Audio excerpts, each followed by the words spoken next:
Welcome to Hameen Royale. This is Eric Grissom. And I'm Dan Johnson.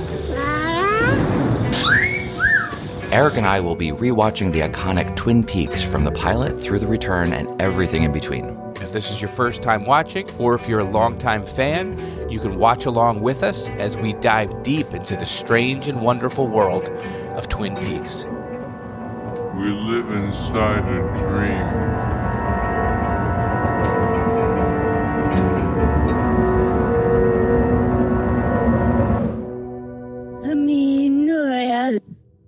Oh,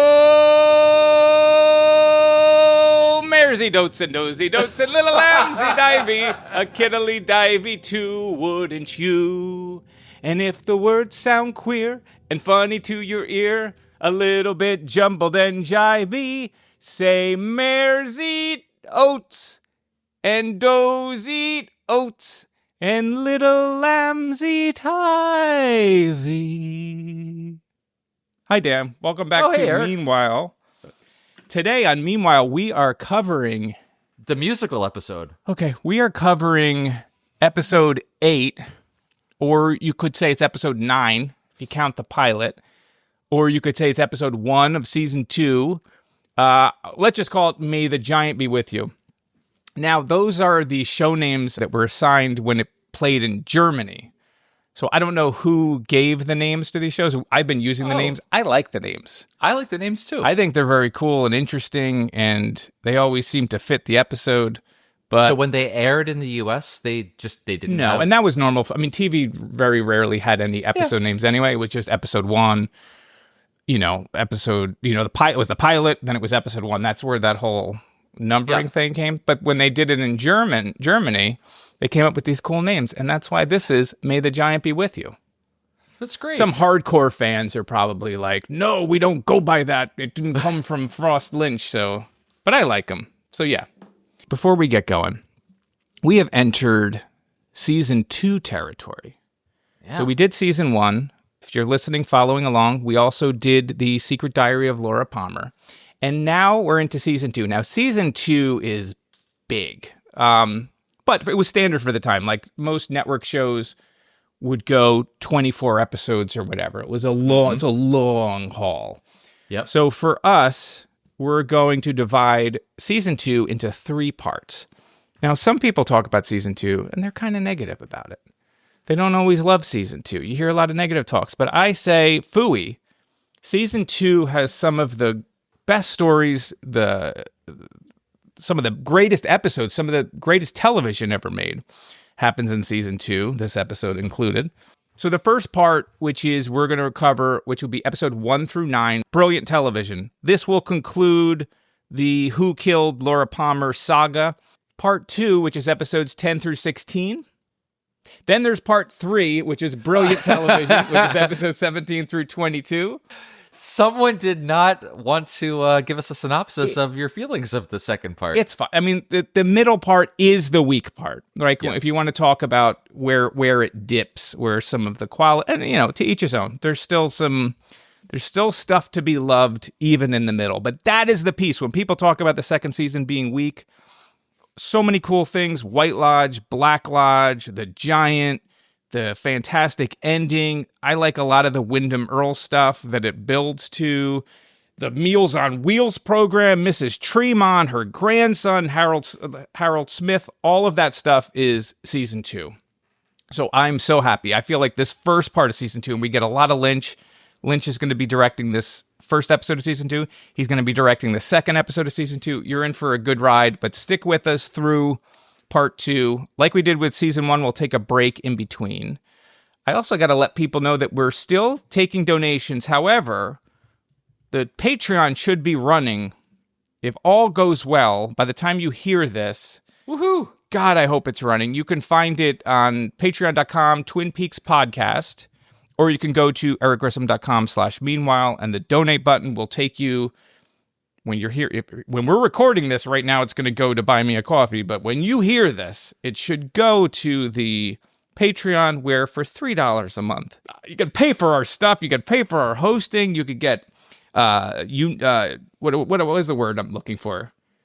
Unique content? No.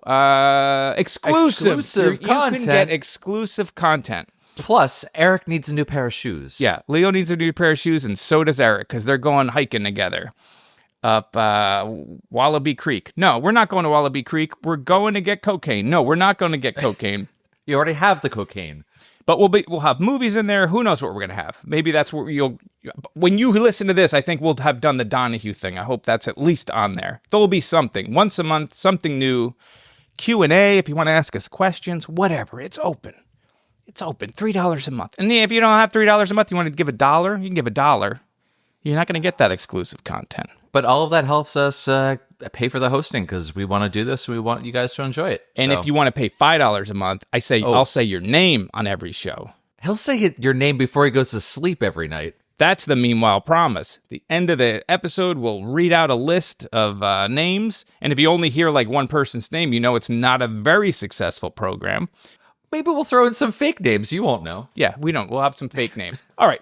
All that out of the way. Tin Cup Shaked. Dan, this is... May the Giant be with you. This is a story by Lynch and Frost. The teleplay is Mark Frost. David Lynch is directing. It's edited by Dwayne Dunham. This is the dream team. You can't ask for a better thing than this. It premiered on Sunday, September 30th at 9 p.m. Now... The last time we had this episode, season 1 finale was on a Wednesday, so we were back to a Sunday, and it was presented as sort of part 1, part 2, because it was a 2-hour episode, so it's really presented like a movie, but I think it adds to the confusion, because when the next episode airs, I believe it airs on a Saturday, so we're moving around. So it's another date and time. It's up against The Face of Fear. An innocent couple stalked by the ultimate serial killer, trapped in a high-rise office building. Pam Dollar and Lee Horsley have one way out. The Face of Fear next. Whatever that is. Married with Children and Perry Mason, and it comes in last place. Oh, boy. However, it's millions and millions of people. Right. Like last place in, you would kill to have the viewership that this episode had now. You'll never see it again. No, because there was no place for sort of unique television that spoke to a very small niche audience that was dedicated. Like now you would love it. You'd put it on Netflix or you'd put it on HBO or whatever, and it would be part of your portfolio. Back then it was like, if you can't beat Married with Children, or you're done. So It doesn't matter. This is the highest point as well that we'll get in the ratings for season 2, so it's sort of downhill from this point. In one of the featurettes, they talk about when this aired, like the Nielsen drop-off that was happening while Cooper was on the ground, because it takes, I think it's like 15 minutes or whatever before he gets up off the ground. People were just sort of leaving in droves. But it just goes to show you that people don't know what's good when you put it in front of them, because this is some of the finest television ever. People weren't ready, I don't think, for this. I think what people were waiting for is they had an entire summer of Who Killed Laura Palmer, so they were expecting, I don't know, crazy expectation to be like, who killed Laura Palmer for 3 months, and then within the first 5 minutes you're going to find out. Of course that's not going to happen. I don't think it was that. I mean, I know that's what the network believed, and I'm sure there was a subset of the audience that did think that. Yeah. And the marketing didn't help, because I feel like even leading up to the season finale of season 1, it was, are we going to find out? Like, find out on Friday or whenever, or find out on Wednesday when it aired, and then that didn't get delivered. So I shouldn't say that I completely disagree with that. But talking, like, we go from... I mean, this is all stuff we'll talk about in the dream, but you go from sort of weird things in the dream at the end of the episode to there's a giant telling you what to do, and there's Andy getting hit in the face. It was Lynch hitting the gas and saying, "Okay, you're letting me into your house, America. I'm crawling over the couch and coming at you." Yeah. And I was enthralled. Like when this was like, yeah. Tell me about that. You watched it. I'm sure you were sitting in front of the TV like the hour beforehand, just so you wouldn't miss the first second of this. And I recorded it on my little VHS, and I would play it back over and over and over, trying to decode the giant's clues. He's going to tell me 3 things, and I was going to try to find all of them. This episode was like made for you at 15 or 16. This is like, this 100%. has to be like your entire jam. Yeah. And you were coming off like the first season, and then the diary had just come out. So you were sort of just mainlining that while this was coming out, and then the tapes came out. But you had read the diary before this aired as well? Or did you not get... Yeah, the diary came out like 2 weeks before. I can't tell you exactly. I read the diary around this time. Yeah, okay. Whether I got it like right before it came out or right after it came out, but it was here. It was like in this moment. Same thing with the tapes. Yep. So it was like in my household, like with my sister and her husband now, we were hardcore into it. So like we just lived and breathed it. So we were waiting for this thing to come out and just diving in. And I feel like Twin Peaks too, like you're saying, like it was in the, zeitgeist or whatever. Like it had raised up to, David Lynch had been on the cover of Time magazine. There were a lot of like knockoff things. I have a video podcast, or we have an audio podcast, so I can't really show you this. I have like this really terrible Twin Peaks book. It's like the guide to Twin Peaks. But there was like Twin Peaks things in supermarkets. Right, yeah, It was unlicensed crap that like they would just take stills from the show and just say a bunch of generic information. So if you wanted to sort of dive in, you couldn't. It feels like for me, and I'm sure like Little House on the Prairie and these other shows had, books and things like that. But it felt like I'd never seen a show have it where you're buying the diary from it. You know what I mean? You didn't read... I mean, Laura Ingalls Wilder did have... I know it's based on books. Okay. Yeah. That was a bad example. It was a very funny comparison for you to use. Very, very similar shows. Right. And if you think about it, you're like, sure, no, they did that for a lot of stuff, I'm sure. Yeah. But it felt very unique to me. Yeah. So Sunday, September 30th, as I said, there was some talk, and this comes from Harley Payton, who is a producer, that him and Mark Frost had approached Steven Spielberg. And Steven Spielberg was going to direct this episode. And the way Harley Payton talks, I don't know if we get into too much of this stuff, but like there's some animosity between David Lynch and Harley Payton. And I say that only interesting. From hearing Harley Payton sort of say it. And he's open about it. They had, we'll eventually get to those episodes where there was kind of a bit of a falling out over, it's tough, right? Because it's like this thing is created by Mark Frost and David Lynch, and it's a hit. In any creative collaboration, there's always tension between the people, and over credit and things like that. So from his perspective, Mark Frost is he's getting very close with Mark Frost, and they're friends, and Mark Frost is kind of running season 1, and Lynch goes and makes Wild at Heart. Mm-hmm. And yet, like, everybody's talking David Lynch. David Lynch is the one that's on the cover of Time. Like, so there's some of that, I think, boiling under. Yeah. But the way he says it, he's like, when David Lynch heard that Spielberg was going to do it, then he was like, no, I'm going to do it. But you give me 1,000 Spielbergs, and it will never match. And there's nothing against Steven Spielberg. Every episode that David Lynch directed is a gift. 100%. So as much as and there's nothing against Steven Spielberg, but this is the way it should have went. This episode feels different to me than so many others. And in a lot of ways, very much for the better. And in other ways, just different and strange. All right, let's get into it, Dan. Yeah, let's get into this thing. Better to listen than to talk. I believe you. Don't search for all the answers at once. A path is formed by laying one stone at a time. One person saw the third man. 3 have seen him, yes, but not his body. 1 only, known to you, ready now to talk. One more thing. You forgot something. We're going to start out. Cooper is bleeding out on the floor. Yes. Actually, before we even dive into the first scene, Eric, there's a difference in the intro.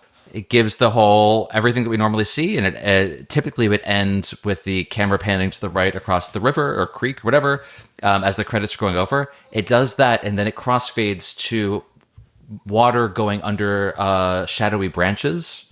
So it goes from like this kind of sunlit stream that we're all familiar with to something much darker. And then over the intro music, we actually have this deep, weird hum sound effect in the background as well. That actually bleeds into the next scene that we see.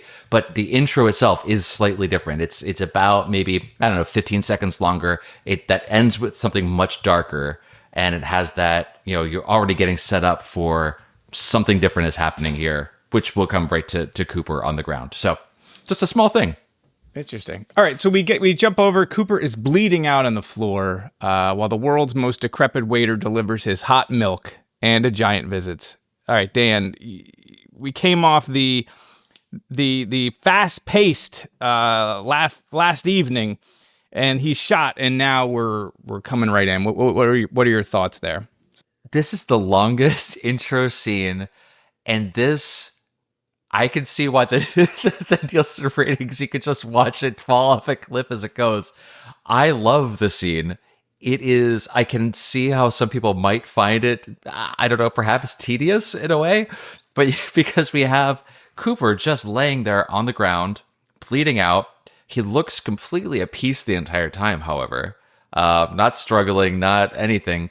And the bellhop coming in, even the act of trying to hang up the phone, and it takes him a good 10 seconds to actually get the receiver onto the hook. That whole thing, just, if you're there to get answers, this must be so frustrating. If you're here to sit back and get swallowed up by the universe of Twin Peaks, it is like sinking into a warm bath. It's just, this is perfect. This is just beautiful. The whole line of like, I heard about you, the wink and the thumbs up over and over. There must be some more to that. Maybe we can dissect that a little bit. But anyway, then we get the second part, which is, as I've said like 1,000 times before, the mythology of the show. This is, now we're just getting into high gear. There's this whole new aspect to the supernatural that's happening here. Cooper's obviously thinking he's in a fever dream or something. He's about to die, so he doesn't really question any of this. But we have the giant appearing, fading in. You got the spotlight on him. He tells them the three things. So now we got these clues. And, I read someone kind of thinking through this episode, pointing out that this could be a little bit like a meta sort of game. Everyone's trying to parse all the clues in season 1 of everything that's going on. And Lynch is just like, well, here's some more stuff for you.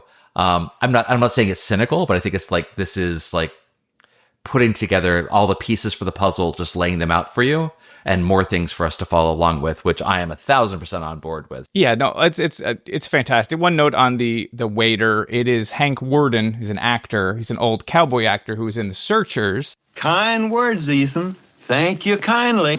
Which is directed by John Ford. Yeah. Where David Lynch played John Ford in a movie by Steven Spielberg. Now remember this. When the horizon's at the bottom, it's interesting. When the horizon's at the top, it's interesting. When the horizon's in the middle, it's boring as shit. We sat here talking about May the Giant Be With You, how Steven Spielberg almost directed it. Yeah. And then here's this guy, and he's from John Ford's The Searchers, and then David Lynch plays John Ford. Isn't that fantastic? Gentlemen, when two separate events occur simultaneously pertaining to the same object of inquiry, we must always pay strict attention. I love the whole idea of the waiter and then into the giant. So the whole time you're thinking like, okay, there's like this pantheon of entities that are in the Red Room, and they all have human hosts, right? So we know you've got the Philip Gerard, he's Mike. You've got Unknown, who Bob's human counterpart is Unknown. Now we have this new character, the Giant, who's represented by this waiter, which is just fantastic. When you talk about like him taking a long time to route, like, is he aware of what he's doing? Is he not calling the police because he knows that his other form, the giant entity, needs to speak with Cooper because they're working to stop Bob? Well, and I love the lines of like, I've heard about you. repeated a couple of times, and the smile and the wink, like this encouragement, definitely to me ties like, yeah, this is, I've heard about you from where, not just from like the guy around the hotel hearing about the FBI agent, yes, that, but also whatever other things are going on in the deep dark woods of Twin Peaks. But anyway, one other interesting like visual detail is like when Cooper's head is on the rug and he's bleeding out, there's like the pattern of the design of the rug almost looks like he's in front of Twin Peaks, like there's two mountain peaks above his head. But storytelling wise, like we've had visions, like Sarah has had visions where she's seen things that aren't there. But Cooper's has been limited to dreams, and you can sort of say, okay, you're having a dream and then you're going to this other place or whatever, but it is a dream. This is like the first time that wall between, waking reality and the dream world are mixed. Like he's having a waking dream, not unlike Paul Atreides that he played in Dune. You wanted to know about my dreams. Well, I've just had a waking dream. Do you know why? The spice. There's a lot of Dune stuff, by the way. Fear is the mind killer. Through this, yeah, when he talks about later on when he's just talking about fear passing through him and all of that stuff. I love this, and like you said, those. I'm going to tell you 3 things, and if they come true, then will you believe me? Like, right? Okay, I'm going to figure. Like, where's the man in the smiling bag? We got the owls are not what they seem. We got without chemicals. He points. We have those 3 things, and the other thing that this giant is doing is he talks about. What does he say? All I am permitted to say at this point, right? Which establishes that there are like rules to this as well, which is really interesting. And they also, they want to help you. So like they're actively who is we? This group of entities, and they clearly have members that have now gone rogue, like Bob, and they're trying to right the ship there, which is so cool. But this is also like, when he has his dream and he's like, okay, there's always music in the air. Oh, I find a cabin and there's music playing. Right. Or, sometimes my arms bend back. And Laura's arms were tied back. Now it's literally like, you got to go to Leo's house. There's something, he was locked inside a hungry horse. Yep. There's a clue at Leo's. Like, so it's getting very, he's directing it. He's directing the investigation instead of it sort of being symbols. It is now like make a right on Sparkwood, and and then the idea then of the ring and like how important rings are. So it's fantastic. Which aren't important yet, right?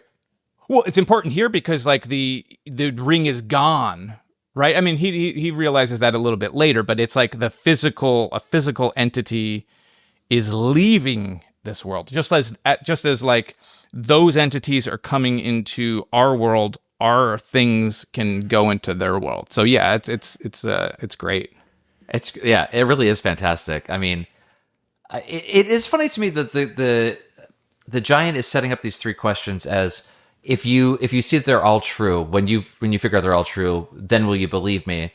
And it feels to me like Cooper's already 100% on board and would totally believe the giant anyway. Like these things, I love the way that it's set up, and these are very important clues that will pay off. But like, I don't know, man. Have you met Cooper before? He's totally going to be on board with this, no matter what you tell him. You don't have to give him these 3 things. Yeah, but he's on a journey, and this is all part of that journey. There are rules. This is all he's permitted to say. He is not allowed to say, "Oh, by the way, this person is Bob," or whatever. Like, that's off the table at this point. But the way the lines are delivered, whenever he says, "I will tell you 3 things," the actor's performance is great because it looks like he's thinking about what he's allowed to say and coming up with it almost on the spot. And I thought that was really nice. It wasn't just like he's reading from a scroll or something. It's like I want to help you as much as I can, and how can I say this in a way that won't get me in trouble? I just love the performance that he gives. That actor's fantastic. He's just great. I mean, I know him from like also Star Trek, and he was Lurch in the Addams Family movies as well. So he's great. I never watched Star Trek, so I didn't know him from that. But yes, he played Lurch. He's terrific. Carol Strucken, I think. He had like a bad set of circumstances happen to him with the California fires, because I remember he lost his house, and the fire just came and completely destroyed it, and him and his wife, and I'm not sure if he has other family members had to flee, and they did like a fundraiser for him and everything. So yeah, he had a bad go with that. The last thing the giant says to him is, "You will need medical attention," which is just, I love that he's stating the obvious as well. It's like, dude, you got to get that checked out. But then it's silent, and all you hear is just the clock ticking in the background as Cooper is just laying there bleeding out. It's fantastic. Couple other things that I forgot to point out. Yep. This is where we get there's several things that are inconsistent with previous episodes. The first one is the envelope that you see that is sitting on the table says Agent Cooper, and then in the last season 1 finale, when Audrey leaves the note, it says my special agent. The other note that I think is just kind of interesting visually is like there's like a light coming, the way that David Lynch shot the scene, like with the bed, there's like a light glow coming from under the bed the whole time, which just seems gives a really cool effect.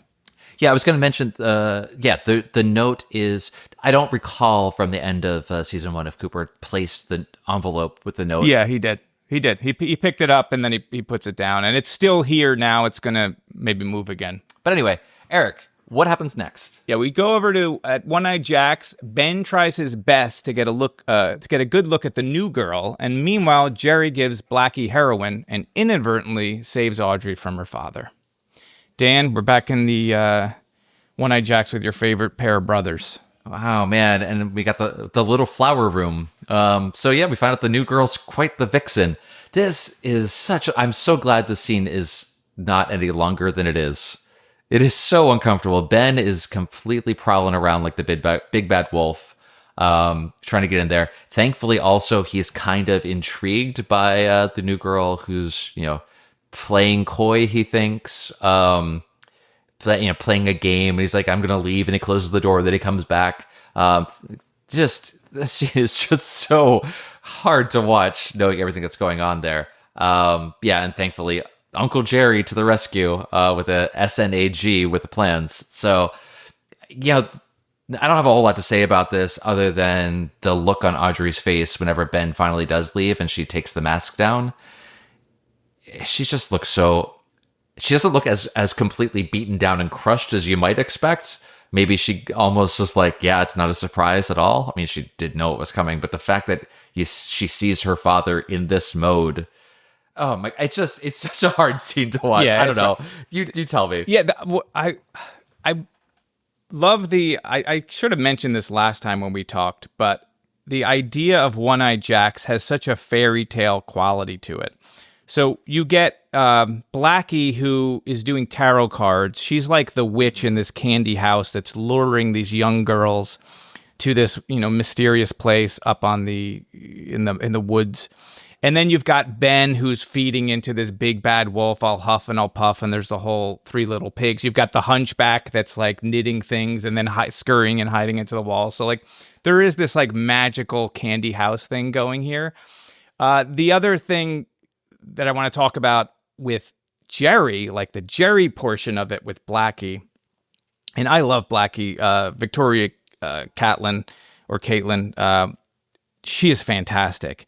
And so you learn that like, Ben is also involved in drugs because he's been supplying her with heroin.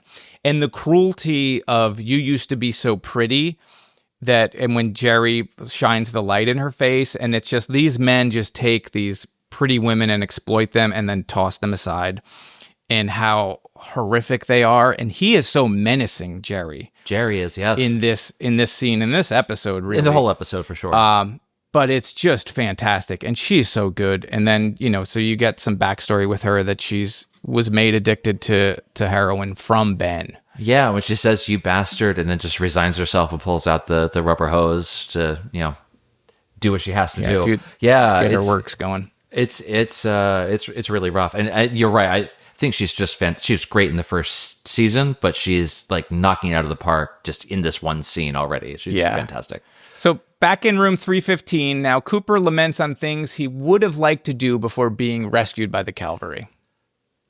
I love that they did set up the voice activated button in the previous season with Waldo. So we got that. So we get to have Cooper, giving this monologue to Diane, not even sure if she's ever going to hear it, if anyone's ever going to hear it, but just ticking through the things that he's going to miss or the things that he would love to do. I found it so charming and heartbreaking to say they'd love to make love to a woman that he has genuine affection for, especially given the scene that we talked about, I think, in The One-Armed Man when they're doing the target practice. And he talked about having, had his previous heart love, broken before. Yeah. So like putting those two together, it's like he had his heart broken and maybe he just wanted to one more time make love to a woman that he had genuine affection for, or maybe he just never really did. I don't know. But just him there having those laments, coming back to Tibet and saying that he'd love the Dalai Lama to come back and for Tibet to be free. I'd like that very much. I think it was just terrific. And then he does notice, there's the two things we already mentioned, but, it's not so bad if you can keep fear from your mind. I guess that's true with all things. I must not fear. Fear is the mind killer. And then also noticing that the ring is actually gone. But then my favorite part of this is whenever the cavalry does arrive, but just them in the doorway, like with guns drawn, and just the relief and like, they're here. It's just fantastic. I love all his list of wishes are so pure and good, and just what a wonderful person that he is. This scene would often feed into my daydream fantasies in which I was shot in the chest in some fashion, and I was fully prepared for the sensation.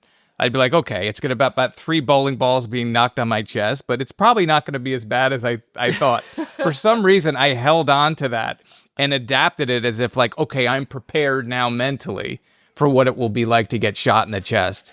So thank you, Mark Frost. I'm assuming that you're responsible for that. When Cooper realizes the ring is gone, I love the stinger that they use, the sound stinger. When something weird happens in Twin Peaks, it's like, oh my God, the ring is gone. I love when they do that because it's just it's such a perfect thing. I don't have anything else. I just when I was a kid, hearing that line about making love to a beautiful woman I have genuine affection for, my mind immediately was he's talking about Audrey. As I'm older, I don't know if that's the case as much anymore, but I think that it's just he's such a wonderful person, and the cool grass, but not too cool, and all of these things, and it's God. I will say the Dalai Lama line, they probably wouldn't even be allowed to have that line in a TV show today. Totally right. Because you can't because of the China market, China and everything. But yeah. Anyway, Cooper awakes now in the hospital. So we cut over from poor Cooper lying on the floor to now he's lying on a gurney in the hospital as Lucy, Harry, and Doc Hayward recount the events of the last evening. Oh boy, what an evening it was. I do like also that this starts off with that really stretched video effect. Cooper recounting that he had pulled up the bulletproof vest because he felt a wood tick and was trying to get at it. And that gag, the sight gag of Doc Hayward, that explains this. Hell of a way to stop a tick. There's still the tick attached to the bullet is just really fantastic. This is, the joke of Lucy ticking through all the things that happened in just this short period of time, and Cooper's response of how long have I been out is just terrific. It's like the Elks Club fire of 59. They haven't seen that much action. And then he, says he's going to get up, and Doc Hayward tries to stop him, and he says, the human body's recuperative powers, and he starts sliding towards the end of the gurney. He says, just give me a couple hours to get dressed. I think it's just a great line as well. So there's so much humor throughout this episode, which is in stark contrast to how the episode ends. So it just feels terrific. This feels so Lynch to me in that way, but I don't think there's a whole lot else in this scene. No, it's just a laundry list of Leo was shot, Jock's dead, Mill burned, Shelley and Pete got smoke inhalation, Josie and Catherine are missing, Nadine's in a coma, and Cooper did not see the gunman. So that's the important detail, who, because that's another mystery that we will eventually get to the conclusion of who shot him. It's 7:45 in the morning on Friday. He was shot. He got no sleep because the night before he went to bed at 4:30 in the morning, and he is just pushing through. Like, he is such a champ, and Kyle MacLachlan does such a great job as an actor of showing him in constant pain all the time. Whole 100%. Like, multiple scenes that we're going to see, like just the way he walks, the way he conducts himself. He's still Cooper, but he's Cooper in pain, and he does such a great job with it. Oh, I guess we should talk about Lucy and Andy are still mad. So like that has not resolved. That's one thing that hasn't changed on her laundry list of things. But no, you're right. With Cooper, he's also much more static because of this throughout. So, I'm thinking of a scene later with, we'll come to it, but he just cannot move around much. And then whenever he has to sit down, like, you can see the agony on his face. But that coupled with having not slept, as he says later, in almost 3 days is quite a lot. All right. So we're going to go over to Shelley's room. She's crying for Bobby. Cooper's looking for clues, and Ronette Pulaski is stirring. Yeah, I don't know there's a whole lot here other than Shelley just being beautiful, even in tears, crying over her presumed that Bobby has died in the mill fire, and she's, in the hospital bed. Yeah, I will only say a couple things here. While Shelley is in the hospital bed, she's watching a news report about the burning of the mill. I'm standing just in front of where a massive log storage area of the Packer sawmill burned to the ground under what fire department investigators are calling mysterious circumstances. That is Mark Frost. So Mark Frost making an appearance in the show, which is great to see. Oh, that's fantastic. I had no idea. He's the one doing the news report. You get the first, clue that he's trying to find. Is that bag smiling? And they're all like, this guy is absolutely nuts. But as a viewer, you're like, I'm going to be looking for smiling bags or something. Eric, what is there to smile about? Yeah. Says Shelley. Sorry, says Lucy. And having seen this episode many, many times, just the hint of Ronette stirring scares me, just because I know what's the checks in the mail. That was the act break, by the way. That's the first act. What an incredible first act of a show. Pizza Hut presents the $4 pizza deal. All right, so we're going to jump over to the Palmer home. Leland is a new man. And now Maddie is having her own visions. When Maddie starts with Sarah to tell her about this dream that she had. I was sitting here and I see the carpet from this position. And the first thing that Sarah asks is, was Laura there? When Maddie started describing her dream, and Sarah kind of has like a visible reaction to it, I thought she was thinking, I have visions. She probably knows that Laura had visions as well. And is Maddie having a vision?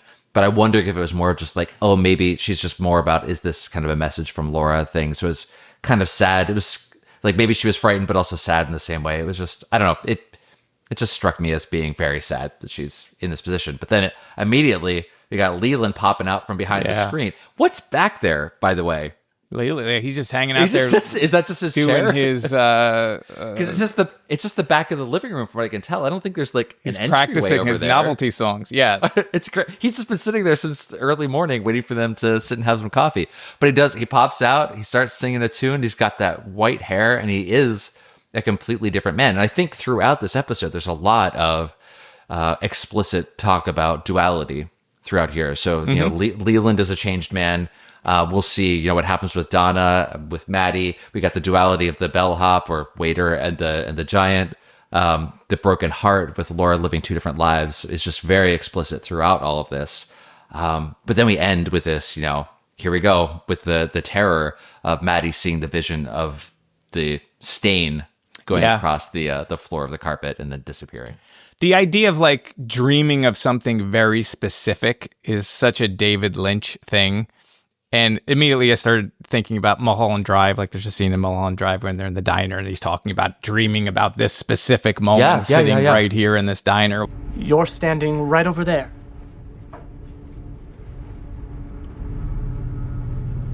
By that counter. You're in both dreams. And you're scared. One other detail, if it wasn't what you thought already, I always think that this is all on Sarah Palmer's side of the family, right? So, she talks about her Beth. Do you miss Beth? Do you miss your mom? assuming Maddie's mom is Sarah's sister as opposed to being, Leland's sister or whatever. But right. Anyway, for me, that's confirmation of it. The that song, Mersey Dotes. I always thought he was just saying mares eat oats and does eat oats, but it's actually Mersey Dotes. Had you never heard it before? Before the show? Yeah. No, but afterward, yes, it was a very popular song. Very popular song. Many people have covered it, like Herman's Hermits. Mersey Dotes and dozy dotes and little lambsy divey, a kiddly divey too, wouldn't you? Mersey Dotes and dozy dotes and little lambsy divey, a kiddly divey too, wouldn't you? But when I heard this, I just thought he was always saying right.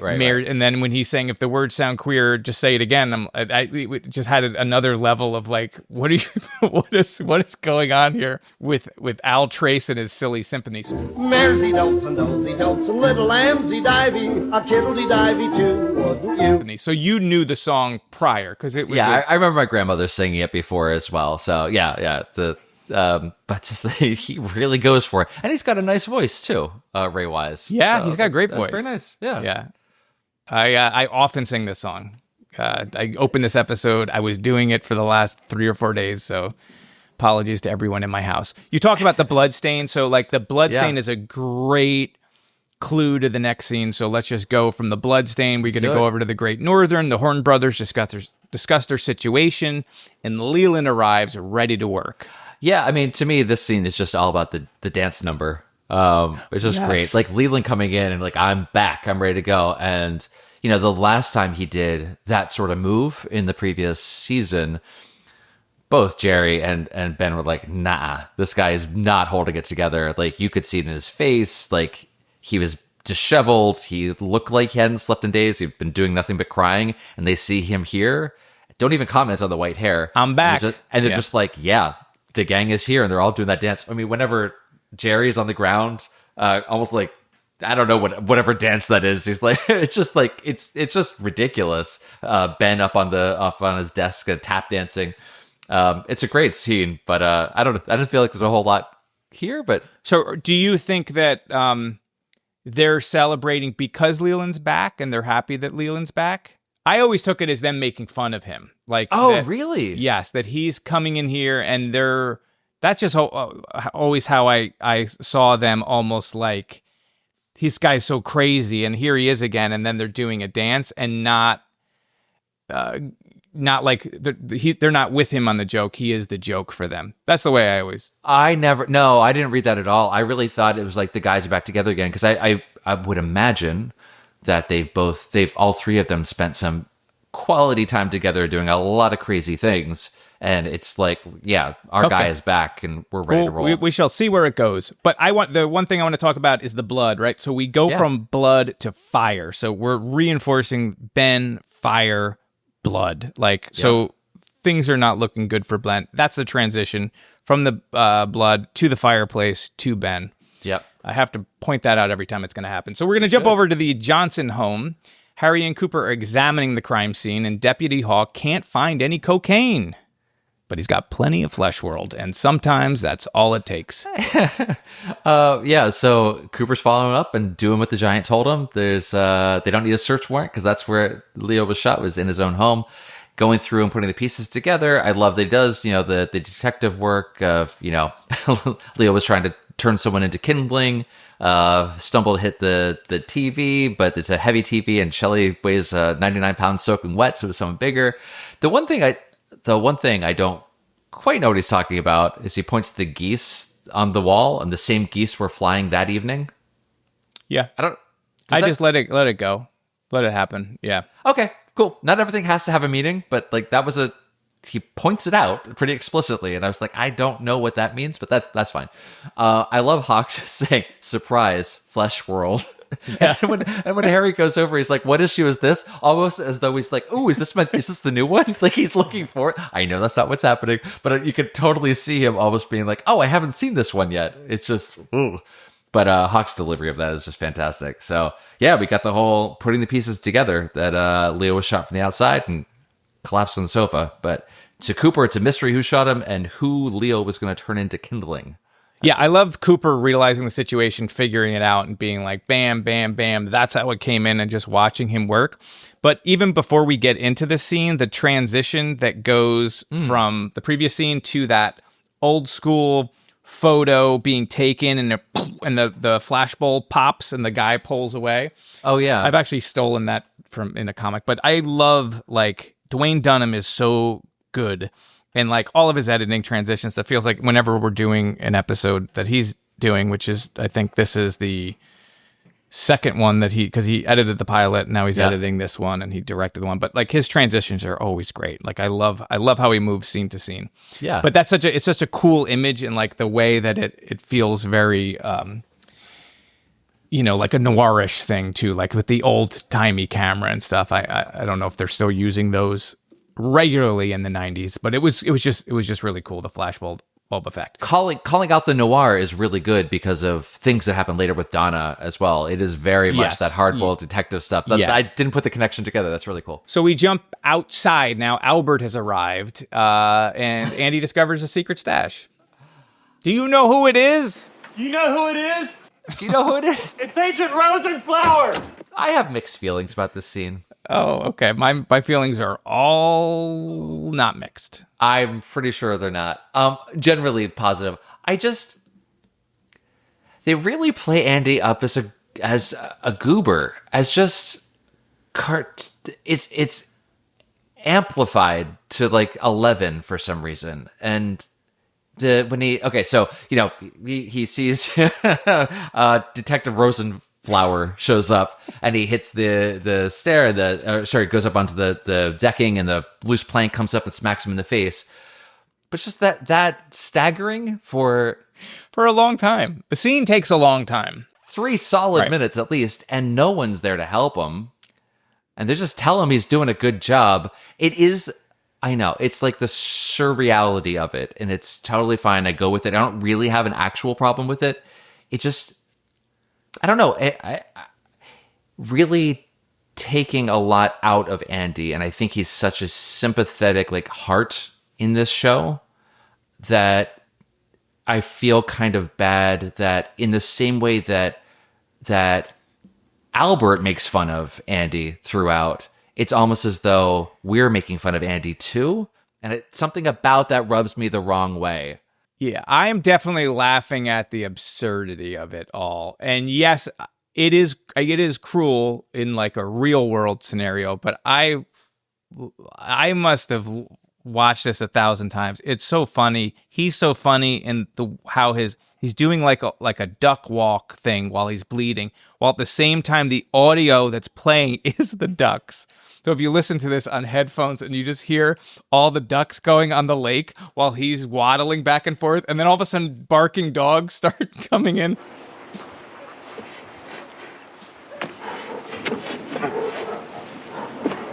Oh, I mean, that's great. It's so funny. I love it. You're not alone. A lot of people don't like even this episode. Well, not a lot of people, but within Twin Peaks, sure. There's some people that like a certain way and think this stuff takes too long or whatever. I am not one of them. Oh no, I don't have a problem with it. I love it. I love it. I think it's great. I guess I'm just so sympathetic to Andy, especially. I mean, later, not to jump too far ahead, but like he does the thing that he did in the previous season where we're talking about these horrible things that have happened, and he's the only one to have an actual human emotional response to it and is crying. But I don't know. I just feel this weird tension. It's like almost undercutting that in a way that I don't. But it's happening when Albert gets there. Yeah. The worst, like that is for Harry, and this is his station. Like that's why it's just not happening with no one around. It's like, Albert's here. Of course, Albert's Of course, it's another great moment in law. Like that's when it's going to happen. Of course. And then that scene, and then it's like, oh, you know what? You were more right than you realized when Harry addresses him, and we find the cocaine, we find the boots. Important note here: they're Circle brand boots, so you might want to write that down in your diary. I love the note of like Cooper's pained thumbs up. He just, again, like how he does his thumbs up, because that's Cooper's thing. He looks like he's in so much pain. Kyle just does such a great acting moment. That's funny. You're totally right. It was because of the pain. I read it as a kind of wary thumbs up because they asked, "Are you okay?" And Andy still he laughs but doesn't really respond, and Cooper just kind of gives a thumbs up. It's because he's been shot and has broken ribs, of course. Yeah, he's been shot and it hurts but he's still doing it. Like even through the pain, he's going to be Cooper, which is such a great. I do love that they tell Andy that he did a good job, and he does have that. Has a. Yeah, even though he's staggering around with blood down his face. Andy is not bright. You could not be bright and be kind and have a heart of gold. They're not mutually exclusive. Okay, so we're going to jump over to the Double R. The pie is very good today, and Donna and Maddie exchange sunglasses and talk about what happened to Jacoby. Donna also gets a mysterious note, and Margaret disposes of her pitch gum. So many odd things that are happening in this episode. Starting with that really tight close-up on the diner patron saying... Very good review. The hot damn, that pie is good. Pie is good with 3 O's. It's good. It is strange. This is a lot of things dialed up to 11, like I said before. So there's that. I mean, Margaret at the end, for what reason is she sitting there? Already a strange, unusual, peculiar character sitting there cradling her log at the diner, but she's chewing the gum, spits it out, and sticks it to the wall. I love that. Do you? Why do you love it? Tell me why you love it. Yes, because Margaret is a wonderful, cool, interesting, quirky character. Yeah. But she also exists within this town, and she's probably a huge pain in the ass, especially to Norma. Because if you ever have owned a store, in which I have owned a store, you get customers that come in that are really cool and quirky and interesting, but also make your life a living hell. Right. Like, she is just putting her gum on the wall. I will say, without spoiling too much, Norma may talk to her about this type of behavior in the future, but it makes her real. Like, not everyone is perfect 100% of the time and fully around. Like, there are difficulties to everything. It makes it more realistic to me that she would be not always easy to get along with. She's, you know what I mean? So I love it. I love that they have that scene in there. And it's short. It's just a little... Oh, it's just a button on the scene. Yeah, there's not a whole lot going on. It just... I get where you're coming from, and I don't disagree with it. It could also read as being weird for the sake of being weird, which I don't totally love. So... Yeah, I don't see it that way. I feel like that's her. Okay. Yeah. And not just to be weird. Sure. Not to be all fan fiction-y. I know how to write a show better than these freaking geniuses, but I think there's other ways to show that she's that kind of personality than that, which just feels strange. But it's fine. Nothing. We don't need to dwell on it. But I love that she takes another one immediately after that. And it goes right back to it again. And she doesn't have a lot of food in front of her too, so she's taking up. Does she have any food? I don't even know. Maybe she doesn't have a cup of coffee. I can't remember. Yeah, but she's going to sit in that booth maybe for 4 hours with a wall full of gum by the end of the day. For the people listening out there that have ever owned a store, you know what I'm talking about, and this is real. Did you have anything else on this? I do, yeah. Okay. I mean, talking about, this is when Donna starts doing something different. She meets Maddie at the diner. Maddie's bringing her the sunglasses that she wanted that were Laura's. At first, Maddie was wearing them, took them off, and then gave it to Donna, and then Donna puts them on. And it's quite... an extended period of time that we just see Donna looking around and smiling and wearing the sunglasses. And this feels like a moment of transition for both of them after having worn the sunglasses. I'm not saying there's anything mysterious or mystical happening, but it is this moment when afterwards, Maddie takes her regular glasses. The thing that makes her, besides the color of her hair, the thing that makes her look the most different from cousin Laura is those glasses. She takes them and breaks them. I hate them. I'm never going to wear them again. And Donna's like, okay. And then from here, Donna starts smoking a lot more and turns, as we'll see in the next couple of scenes, into this real femme fatale, noir, hard-boiled sort of detective trope. But it all starts in this scene. So I don't know what to make of it, but it does feel like a demarcation is happening. Yeah, I agree. I mean, I had talked about this last time or 2 times ago. I can't remember which episode, whether it was I think I've mentioned it many times. Donna is walking Laura's path. Like, Donna is becoming more and more like Laura.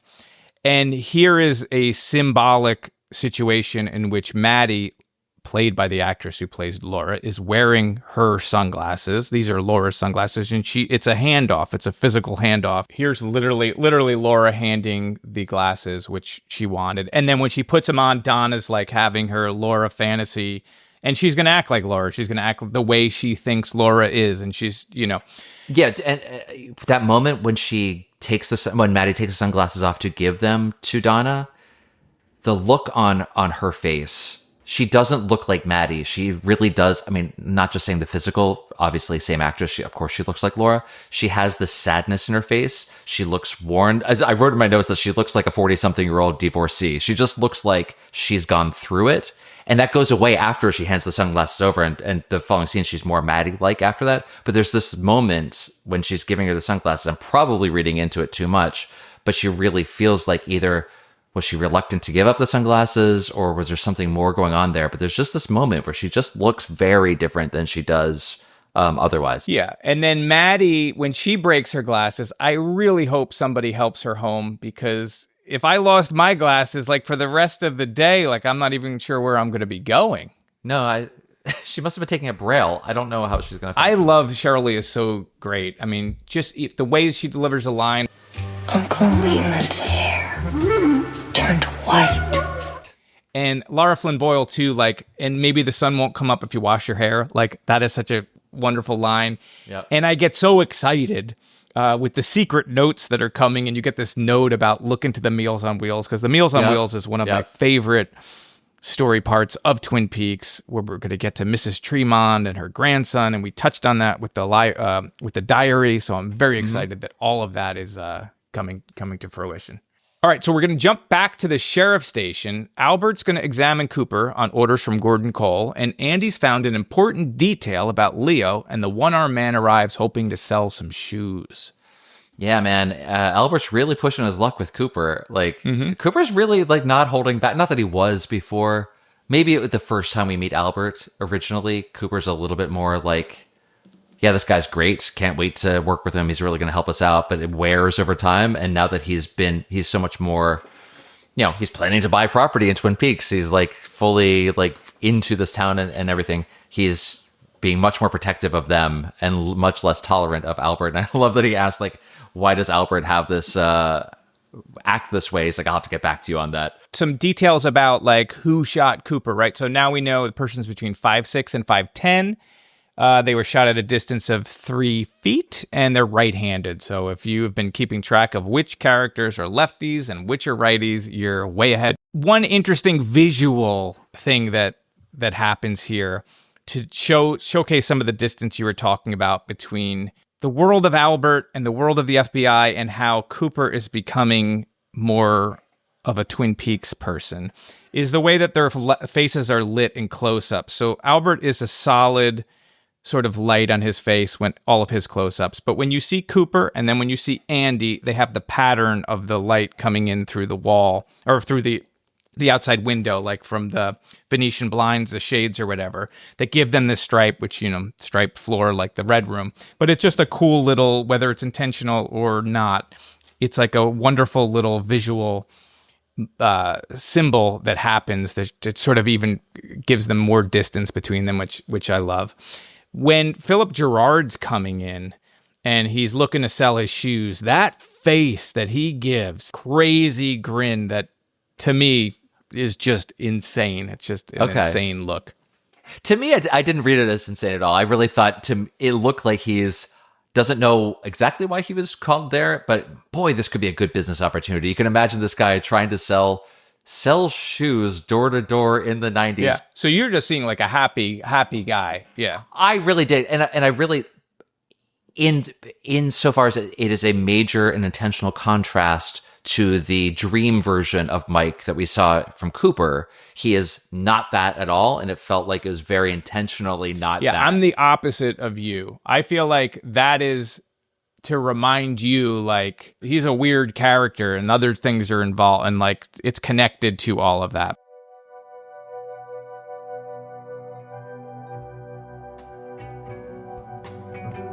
If you're enjoying the Meanwhile podcast, I just want to let you know that we have a Patreon where you can subscribe for just a couple of dollars a month. You can support us, you can support the show, you can make all this possible, and you can get access to our hidden podcasts. We've got a show called Pink Room, where Dan and I are talking about all sorts of Twin Peaks stuff, outside of the show, and there is also Club Silencio, where we'll discuss David Lynch films and who knows what else. It's going to be fun. It's a lot of fun. So you can go to ericgrissom.com/meanwhile and click on the Patreon link, or go directly to patreon.com and look for Twin Peaks Podcast. All right, let's get back to it. All right, so we're going to go to the interrogation room. Truman is talking to James about the cocaine in his gas tank, about Laura, and about the tape they stole from Jacoby. Cooper arrives, gets the necklace, and learns a couple of things in the process that maybe Cooper didn't know. Jacoby. I didn't figure he had anything to do with this at all. Yeah, I mean, this is great. You get Cooper showing that his deductive reasoning skills. He knows that James must have the locket because he must. His train of logic, I don't quite follow as well as others might, but sure, he figures that he must have it, and he got scared off, so he still has it on him. The fact that James still had it in his pocket when he's getting arrested, poor sweet James. But this moment between him and Harry, this is like a Bookhouse Boys moment, the two of them. James just telling him basically the truth, though he does hide that Donna's with him. So he says he was alone. But other than that, he tells him everything. And Harry's, other people might not see it that way, James. But when James tells him about, Laura was still on drugs then, she said a lot of crazy things that would slip by you. But then he tells him that connection that he thought about when he says, you can really light my fire. And that part of, would you like to play with fire, little boy? Would you like to play with Bob? We'd like to play with Bob. Especially after having just read The Secret Diary.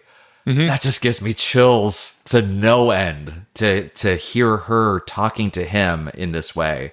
Taunting him in this way, what was in Laura's mind? What does she want to get out of that in order to protect herself from Bob, or was she sinking into it and this nihilistic resignation to it? It's just the chills from that moment. Yeah, or maybe trying to share with him, or it's crazy. Donna arrives at the station to her own music cue. She talks to James, and they try to get their stories straight. There's a wolf whistle when Donna comes in. Was that diegetic? Was Lucy a wolf? Yeah, no. Or was that just a stinger that wasn't actually? I think that's a little okay spice for the stew. Freaking crazy if one of the deputies was walking by and just completely got a wolf whistle at her. But she's now fully transformed into, like you said, her idea of what Laura is. Yes. Not necessarily what Laura is. And she's just so over the top in this scene. This whole, the dialogue's great, but it is a very, noir, hard-boiled detective. James asked her, when did you start smoking? I smoke sometimes to relieve the tension. When did you get so tense? Whenever I started smoking. That's a whole, not quite His Girl Friday, but that's sort of Chandler Marlowe sort of thing. It's great. She's so over the top as well. This, not sexual and overtly sexual, but this physical aggression with James, and pulling him in. And all I can think about now, I used to smoke in the 90s. I mean, it was the 90s. It's what we did. I just see her as I'm going to kiss an ashtray. She just takes this big puff of cigarette. She's completely all over James, and he pulls back, and she's it's not okay for, whenever she wants him. Where do you think, I read that as her being kind of possessive. Not only is she trying to emulate Laura, and that was a thing that, James obviously had a romantic relationship with Laura. Maybe she's trying to get more like her. Is she also feeling possessive in other ways? Is there something about Maddie being around as well that is so similar to Laura? Is that what she's really trying to amp up this thing and I don't think it's necessarily just because of Maddie, but she's jealous of Maddie. But I think she's trying to be Laura, and this is how Laura treated guys. Yeah. Donna's been around her for a long time, and we see how, you saw it in the diary, and she's just trying to do that with James because she thinks that's what James wants in a way, right? Because, he was with Laura, and he loved Laura, and now he's looking at Maddie, so I better be more like Laura too, so trying to win him back. But I think it's almost, her version of Laura. Yeah, so it's not a thing that she's doing because she wants to do it. She's doing it because it's the thing that she thinks she should do to keep him. Well, no, I think she wants to do it. I think she idolizes Laura, and she's always idolized Laura. And now she's gets to be her or whatever. It's like being a kid. It's like being a dumb high school kid and you wear a lock around your neck because you saw Sid and Nancy. You know what I mean? Like, it's like... That sounded like it came from personal experience to me, but okay. Right. You have like multiple layers of like, what do you actually want? We all want to be loved. How do we get that? All these other things. Like, so I think it's a conscious thing, but I think she does want to be like, you know, she wants to do this and she's going to keep going. All right. So my only note here was Donna's so weird. All right. In the conference room, Andy and Lucy have to look through stacks of Flesh World. Because they're set there. Their task is to find a photo of Teresa Banks, which Andy expertly figured out way ahead of Cooper. That was great. The only thing that's great at this scene is just Andy saying how uncomfortable he's going to be, and Lucy's like, "Why? We're both professionals." And as soon as she opens it up, that gasp that she gives is wonderful. Love Lucy to death. I like the Cooper lines like "behave yourself," and then when he's just sort of walking out of the conference room and he's just like talking to Diane about like, it's nice to see like the publisher do something right for a company that preys on human weakness or whatever. Absolutely. Like, all right, so we're going to jump over to Calhoun Memorial. Jacoby is interviewed by Truman and Cooper about his attack. So he does recount, why did he take the locket? There's a lot of in this episode, which makes sense from like a storytelling point of view for the TV. There's just so many times where things are happening and superimposed on top are flashbacks from previous episodes. So like Ronette, I think when we first see Ronette in the hospital, they have the flashback of her walking down the bridge. And in this scene, it's, the Donna and James in the woods, and then you see the flashlight in the hand. So it's like being very literal. This is, you taped it on the VHS, but like there was no other option to be able to replay any of these things except like in reruns. There is there's another moment here. It's this kind of humor when Jacoby he's asked about Jacques Renault was strangled and he's in the same hospital, and he says I was heavily sedated, so it wasn't me, guys. But he said, I can't remember anything except there was a smell. There was a very strange smell. And then Cooper saying strangulated victims often void their bowels, and that the camera goes between the three of them like one time too many. It's just like they really hold that for a really long time, which I thought was hilarious. And then he moves on and he's like the scorched engine oil, which, we will hear more about that in other places. But there was a smell. Yeah, there was a peculiar smell. It's usual in case of strangulation for the victim to void his bowels.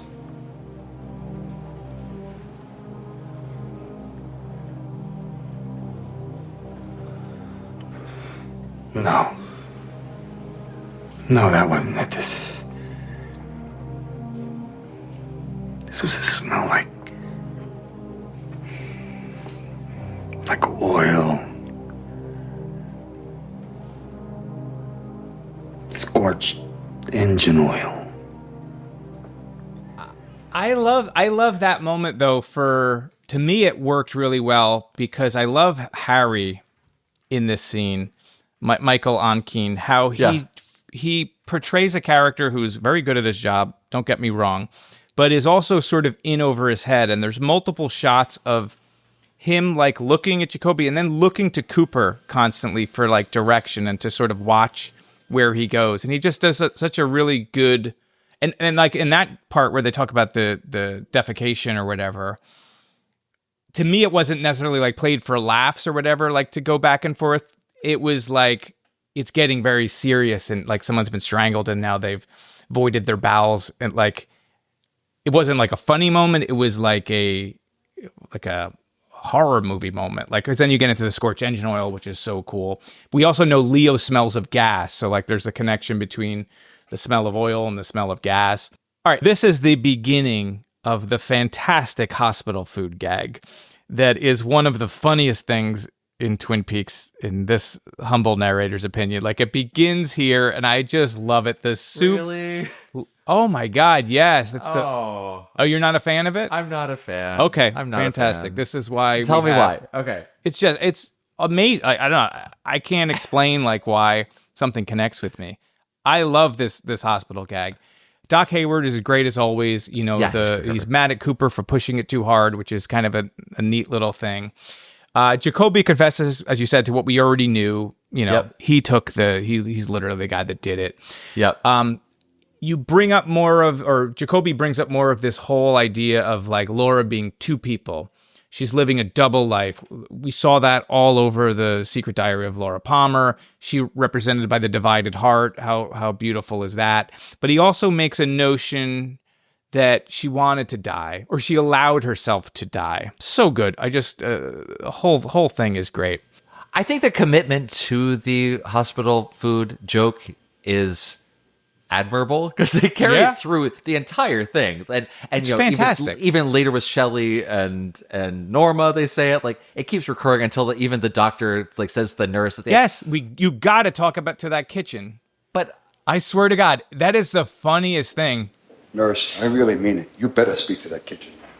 I just don't like it. I just think it feels hacky to me. Oh, I don't agree at all. I think even when they show like it is a ridiculous tray of food that you would never see. It's liquid, and whenever you show it, they have the gurgling sound effect in the background. Oh, I love it. Yeah, it's just a sense of humor thing. Like if it was just bad food or whatever, but it's liquid. It's absurd. I love it. It's hard for me to even continue the show at this point. Okay, I quit. All right, so in Shelley, now we're going to back to Shelley's room. Bobby performs a physical. His diagnosis: he's in love. Dan, what did you think of this scene? This is the most '90s Bobby ever. Everything he's wearing is just, and the hair part in the center. He is a personification of everything I wanted to be in the 90s. It's just fantastic. Other than that, the only thing that really stood out to me in this scene is Bobby saying, I guess I love you too. Yeah, I guess I love you too. Yeah, it's great. Oh, Bobby. Yeah, it's a great line. It's just... because he genuinely realizes he loves her in that moment. No, okay? Really? Yeah, 100%. I guess I love you too. All the stuff with James falls away. Like, he has this moment where she says, I love you. And his whole life, like, he's wanted Laura to love him. And he's had Shelley with him the whole time, but he's still thinking about James. He's still thinking about this other girl. And she says, I love you. And he instinctively says, I love you. And as he's walking away, he turns, and then in his head, he realizes, he's like, I guess I love you too. And I think it hits him for the first time that he really does love her, and it's not a lie. That's the way I took it. I wish I could see it that way. He says, both times he says, I guess, pause, I love you too. And I totally don't invalidate your reading of it at all. It's his own inner monologue coming out. He's not a complex person.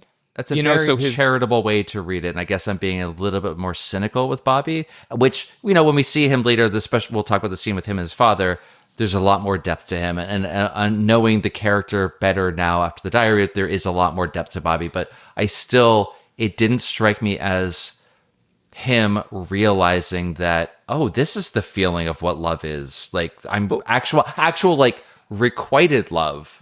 I just didn't see that, and I guess I'm being more cynical. Great.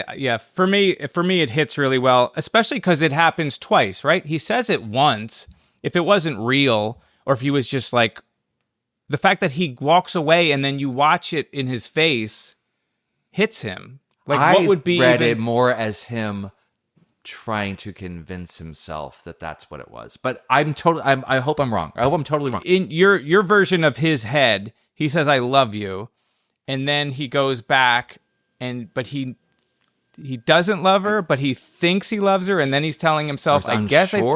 It didn't read to me as straightforward as it does to you. Oh, I don't know. I'm going to go with my version of this. You should, absolutely. Because I prefer it. Okay.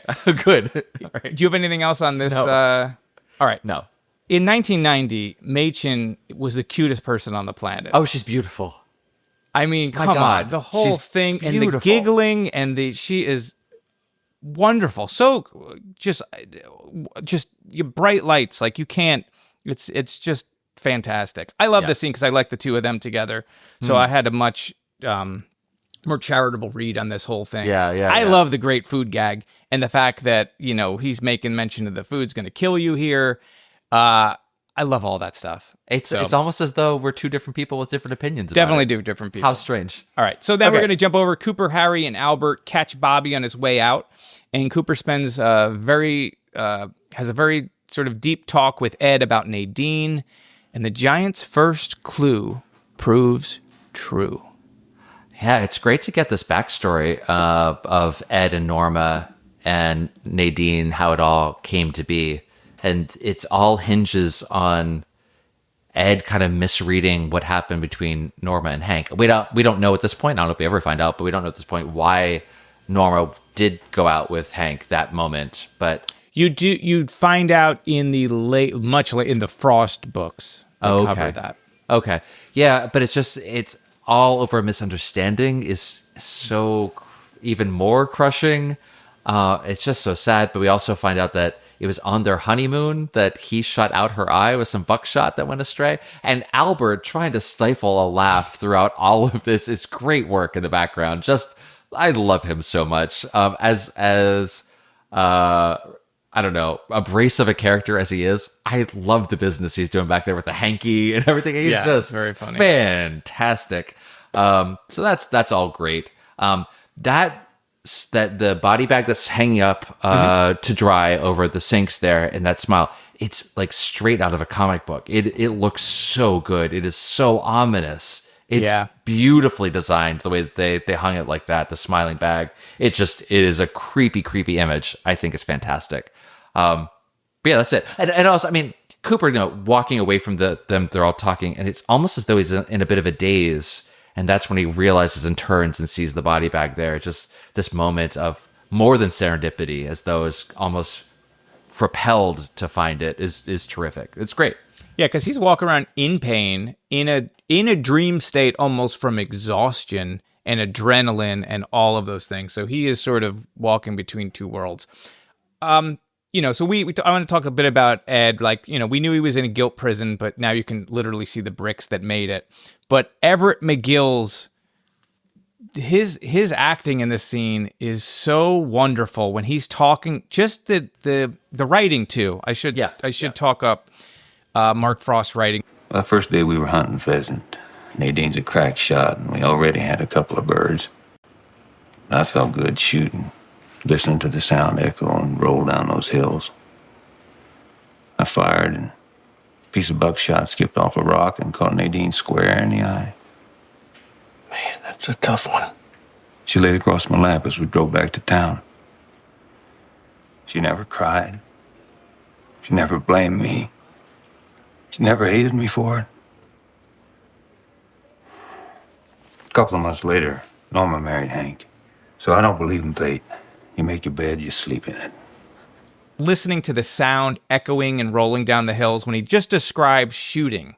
I'm not someone that wants to shoot guns, but it's such a poetic way of talking about, like, he paints this picture of being on their honeymoon, and then the guilt that he has from shooting her eye out. And you already talked about Albert, but the contrast between those two scenes when you have this like very sort of moving story and I shot her eye out is one of the funniest moments that you get, because it comes out of nowhere and you're just taken off, and even Cooper's like, excuse me, like, what? Yeah. And then you sort of get into the story. It's just so well done. You get Ed saying too, like, to add on to that, him saying that they were at the cabin on the honeymoon. He was just waiting for divorce or an annulment to come up. Oh yeah, he was going there to break up, and with then her. And then there's the accident of the gunshot. And it's like, no, dude, your fate is sealed. This is what's going to happen now. You can't possibly leave her now. It's just, again, like compounding the tragedy of it. And he's a good guy. You make your bed and you lie in it. That he's accountable, which is, just like Cooper had been accountable with some of the other stuff. It's like, these are what make these guys the good guys. You get the great joke about the food, for me, not for Dan. Nurse, I mean it. You better speak to that kitchen. That just gets me. I love that scene. And you also find out Albert is going to be staying at the Great Northern, so he's going to be sticking around for a while. So he's reluctantly becoming a member of this team. Cooper is like, hey, I'm going to lay it all out. Like, we're going to catch you up on the events of season 1. So get ready. What I love that Harry is like, is this the scene where Harry's like with rocks and rocks and bottles or whatever? Yeah. He's like, yeah. He's like, no, chalkboard will do. That's great. All right, so before we leave the hospital, Pete Martell samples the hospital cuisine and Norma visits with Shelley. All right, we can skip it. No, we're not skipping this. No, because we got to talk about Norma. The Norma scene is that's true. Wonderful. Norma's First off, just Pete wonderful. sniffing is a return to the same gag when he smelt the percolator way back in episode 1. He does the same type of face. I don't know how you don't find this hysterical when he just sucks back in the oxygen after he smells the food. Oh my God. That's it's at an 11 when I'd rather have it at a 9. That's okay. all. I think it's perfect. I wouldn't change. Okay. No notes. All right. So I love the interaction between. Well, you had nothing for this, right? So except for this between Norma and Shelley. We've already said before their relationship. I absolutely love this, both maternal and almost sisterly relationship that they have. It seems like such a wonderful relationship between the two of them. And Shelley's saying, I got a sweet tooth. You better bring a whole pie. I'll bring you two. Like I really I love that. That's all I have to say. Chocolate peanut butter pie. I do want that chocolate peanut butter pie. That found family interaction between them. They're just so wonderful. But it breaks your heart because you just heard Ed, and now she's leaving, and she sees Ed holding Nadine's hand, and it's just another stab right in your chest, and you're like, God, these guys got to be together.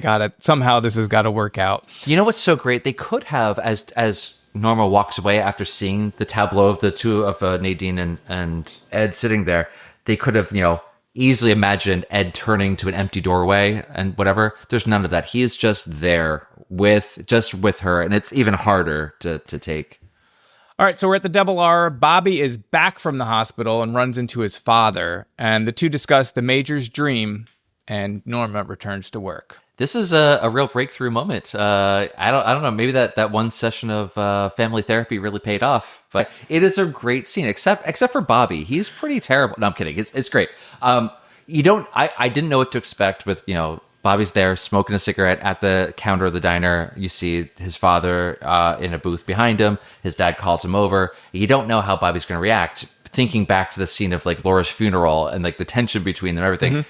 But he's a different person. Bobby's much more like, all right. I mean, he doesn't put up a big fuss about it. He slides into the booth seat with his dad, but he's all slouched out there, whatever. But then he really does like engage with his father, and that was the thing that his dad was saying that he wanted to, like, I know that you're reluctant to enter into a meaningful exchange with me or whatever, and he finally does it here. And the revelation that his father has these, feelings for him, and that he really expects and that the best is going to happen to him, and the handshake between the two of them at the end after he describes this beautiful dream of him greeting his son, and their embrace where they're holding nothing back and they're as one right there. It's great. And seeing Bobby actually like show real emotion and not put up this facade and like the real tears that are rolling down.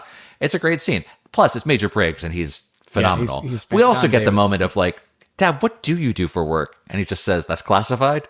Terrific. Love it. So that part of the scene, there's nothing wrong with it. It's fantastic. Tell me what you think. No, this is the moment I think every son would want to have with their father. I spent a lot of time with my dad in diners, so it hits particularly close to home. You talked about like the scene starts where Bobby is completely laying down. He's got no respect, but his interest and his need to know his father, because his father, has been walking around looking into space and doing whatever Major Briggs does, and hasn't really given Bobby probably much attention at all, like through his life. And like the moment when he's like, what is it that you actually do for a living? That's the moment that he comes up and he starts to engage. Yes, he's trying to understand this enigma that is Major Briggs. Yep. And my dad also worked in security intelligence, and I had no idea what he did. So that was also right in there. Yep. When he talks about the dream and the way that they describe the dream, about how it's his childhood home and there's additional rooms, but they're new, but they're indistinguishable from the original construction. Wandering about, I noticed happily that the house had been immaculately maintained. There'd been added a number of additional rooms, but in a way that blended so seamlessly with the original construction, one would never detect any difference. Yeah. That just kills me about family and how family grows and how, new children become new generations, but it's all the same sort of tree or the same house. This is also like a moment, you did not get this, but I see Bobby having just realized that he's in love and he has someone, and now he has this moment with his dad. Yeah, for sure, yeah. And it's such like, it's a lot for him, I think, to go through. Yeah. And this show has taught us that there are visions and there are dreams. And visions and dreams, dreams are more than dreams and visions are more than visions.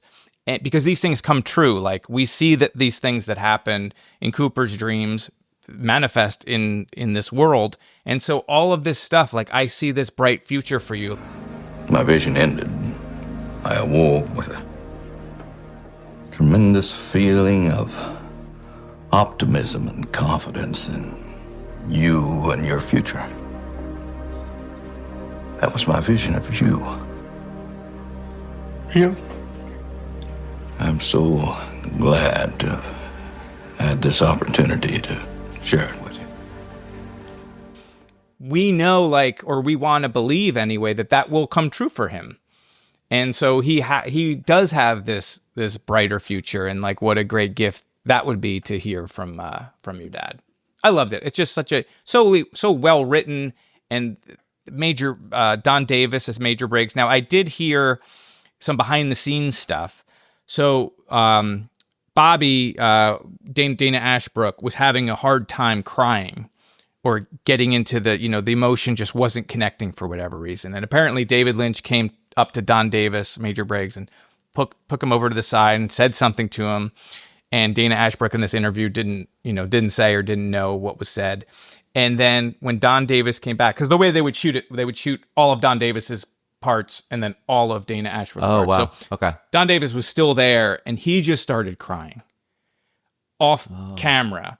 So while Bobby's doing this scene, he's watching Don Davis start to cry, and that brought all of that stuff out of him, which I thought was... Oh, wow. So, because it's such a good scene for him, and he sort of credits Don Davis with getting him there. So it was cool to see that.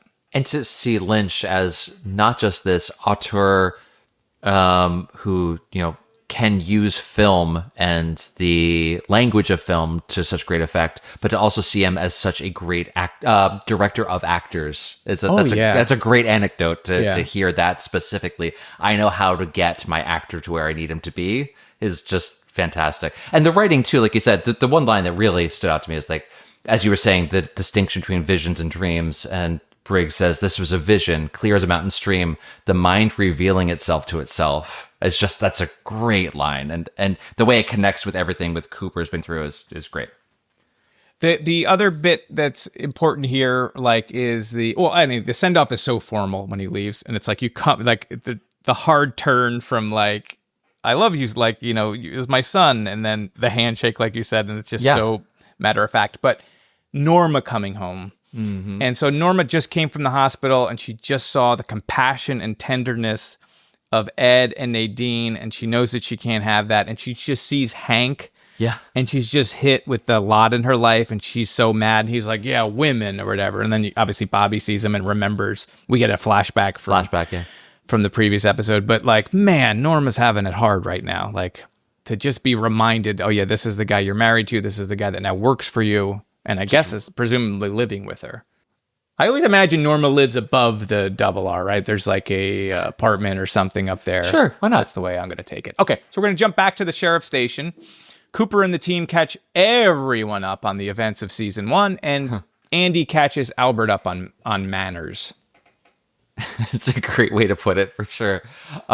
This has a few of your favorite elements, I think, in it. We got the policeman's dream, the donuts are laid out. Great but then montage, superimposed over all of that is the the fir trees blowing in the wind, and then you got your favorite stoplight in the entire world on top of that as they're giving this whole wrap up of everything that we've learned around this. We find out, I think the new thing that we get concretely is that there's the third man there because of the blood and the way that it doesn't match Jacques or anyone else they're aware of. The Fire Walk With Me is written in that blood. They found the rags that had the blood and the scraps of paper as well.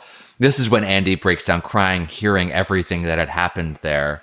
Yeah, it's so tough. We find out that the third man's blood type is fairly rare. It's AB negative. So we get this. But then Andy gets his moment of standing up and saying to Albert, Roserfeld this time. I don't like the way they talk about Sheriff Truman or anybody. Just shut your mouth. And I love Lucy's look of just like, yeah, she does that little happiness, and Harry too. Like they all kind of that look. It's fantastic. But it's a real three hanky crime. But yeah, it's a great kind of wrap up, and now everyone's kind of on the same page. We know where we're going from here. Yeah, a whole bunch of stuff, like you said. Like nervous about meeting Jay tonight. If you didn't know, it's James Hurley. Leo called Laura, so we get that second appointment thing. We know that Laura meets with James and then leaves at 12:30, and then meets with Leo and Jacques and Ronette, and they drive up to the cabin. The log lady heard them at 1 a.m., or the log lady heard them at about 12:30, I think they say, and then by 1 a.m. they were doing drugs. Laura was tied up. Waldo bit her. Leo and Jacques fought, and Jacques passed out. Now, we talk about the blood type, right? Yep. Jacques' blood type is AB negative. Jacques Renault's blood is AB negative. Thanks, Doc. I mentioned there's two sort of like continuity errors. One of them is the blood type. The other one is Deputy Hawk found the bloody rag, they say 5 miles down the track, but in Zen, it was a half mile. I believe this, Hawk found this half mile down the tracks from the crime site. So now it's just, it's moved a bit. The biggest one is the AB negative thing. Yeah. We know that Leo left the girls and the third man arrived, right? So the log saw this, but they also like throw in Hawk found evidence outside of the window of the cabin of a they don't say what man. It is, but they do. Yeah, they don't say what. I I don't remember that ever coming up prior. So that's just sort of like, because I think it won't sound as convincing if they said, and then the log saw the third man, or this log heard the third man. That may not fly with Albert. Is for me after having just read the Secret Diary, the evidence of the third man outside the window of the cabin just calls to mind Laura's dream of the cabin and seeing Bob outside there. So, for the people who had just read this and then seen this episode in real time when this is happening, it is just vivid and terrifying to picture this third man there. Anytime I'm picturing Bob like menacingly looking through a window, it just gives me chills. It's great. The other thing is now Albert, if you didn't know, and I don't know if they ever specifically said it, but the T that was under Teresa Banks' fingernail. So they let us know that there's a T under her fingernail. Yeah, so we're just reminding us that Laura's dead, Jacques dead, Ronette and Leo are in comas, Waldo is dead, and only the third man remains. Yeah. Fantastic. Okay, so we're going to jump over to the one other thing I will say this. Let me just back up because we talked about these continuity errors. This makes me feel good as someone that makes things and then gets things wrong or screws something up or that's not right. Why did I write that? I said in the other issue that was, and then you get hung up on this and it's like, don't get hung up on it. This is the greatest show ever made. And so what if the AB negative, because that's literally Doc Hayward's like, Jacques Renault's blood type is AB negative. There's a whole that's called out and it doesn't matter. It doesn't matter. It doesn't. It doesn't at all. It doesn't ruin the enjoyment of it. It doesn't change the mystery. It's great. And with this show, anything's possible. Maybe there is a change. Maybe that has a deeper meaning that we could unwind when we get to the return. All right, so we're going to jump over to the Packard home or the Blue Pine Lodge, because that's how Harry is going to answer the phone. Harry escorts Pete home, and the two men talk about Josie and Catherine. And a mysterious businessman calls for Josie. Yeah, we got Pete recounting how bad it is to get smoke inhalation, and you can see him picturing himself like sucking on a tailpipe. He's doing a lot of acting with those eyes. He's got going on there. He doesn't get a lot of screen time, but when he's on, you remember it. He's taken every second, every frame, for sure. So we got him doing that. He starts off being a little bit like, everything's going to be fine as he talks to Harry more and kind of realizes like Catherine could really be gone. So Pete's going from, kind of one extreme to another here. Like he's glad he's alive and he's back home again. And then really realizing that this woman who was hell to live with, but a little bit of heaven, is just, he gets to go through a full range there. We also learned that Josie goes to Seattle once every 3 months, and she's got a secret addiction to shopping, which is great. You get that man that's calling for Josie and then makes a call to Hong Kong afterwards after getting Harry on the phone instead. So lots of mysteries around Josie. Even though she's not on screen, we're getting a lot of deepening of the story with her. That scene is played as if Pete is coming to the realization that Catherine is gone. All right, so we're going to be over at the Great Northern. The Horn brothers are going to talk about Jerry's meal, and at the same time, Ben realizes he hasn't seen his daughter, plus a secret meeting with Hank in the back, which is where all the good Hank meetings happen. Of course. What the heck meal is Jerry describing? They put the head in pudding, rolled walnuts, and wrapped in poppy something. But it's also with hot rocks. It's full of walnuts and hot rocks and a spiced cookie. Like, I don't know. And Ben's reaction to the whole thing is like, that does sound really good. Yeah. Again, the Horn brothers and food. This food thing. This kind of ravenous sort of, it's a great running thing for the two of them. We get the two of them with Hank, and we get to start seeing the relationship between them. Jerry, and they're all standing in front of the fire. Can I point it out this time? They're all standing in front of the fire. There, you noticed Eric, it now. I did it. I noticed He's pacing around the fire. Yeah. I noticed the gigantic fire filling up most of the frame this time. But the three of them, like the two of them circling around Hank this whole time. And you mentioned before how Jerry, even though he's a smaller man, especially compared to Hank, is still very menacing whenever he, puts his hand on Hank and Hank roughs him up and takes his arm off. And Jerry's like, I don't like that at all. He's someone who just explode out of nowhere. You just know he's got a fuse that's about 1 millimeter long. It's just about to go. Really, really threatening. But I love the way that Hank just like breaks the tension and puts his arms around. Oh, you guys! Like they're all just like best friends. And the whole like he's chopping wood inside. Well, Leo, chopping wood inside. Yeah. Leo. It's great. It's not a whole lot else going for me in this, but just to see this relationship of the three of them together is unsettling. Yes. Again, we're reinforcing Catherine's dead. We can talk about how poor Hank is at his job. Like, they're like, my phone call put Catherine at that's all you've got is a phone call to put her there. And, I'll give him Leo, right? He shoots Leo square in the chest. Yeah. Chopping wood, Leo is a weird guy, and I can understand he might not want to go in. But Catherine, just a phone call? Okay, whatever, it doesn't matter. There's a little bit of business here about the ledgers, right? Like what to do with the ledger, and it's something we'll deal with in the future. All right, we're going to jump over to One-Eyed Jacks. Audrey is brought before Blackie, who gives her a hard time about not sleeping with the owner. Blackie's getting the worst massage ever.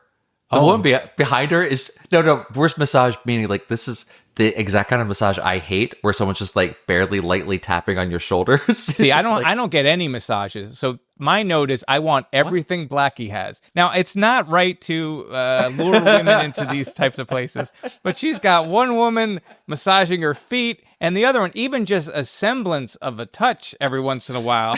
I was like, I want everything that Blackie Eric, has. We're going to have to break out into a separate session here. I'll give you an hour. We can talk about it. But no, anyway, yes, we got Blackie there. We've seen her in the other scene where she's being kind of beaten down by Jerry. Mm-hmm.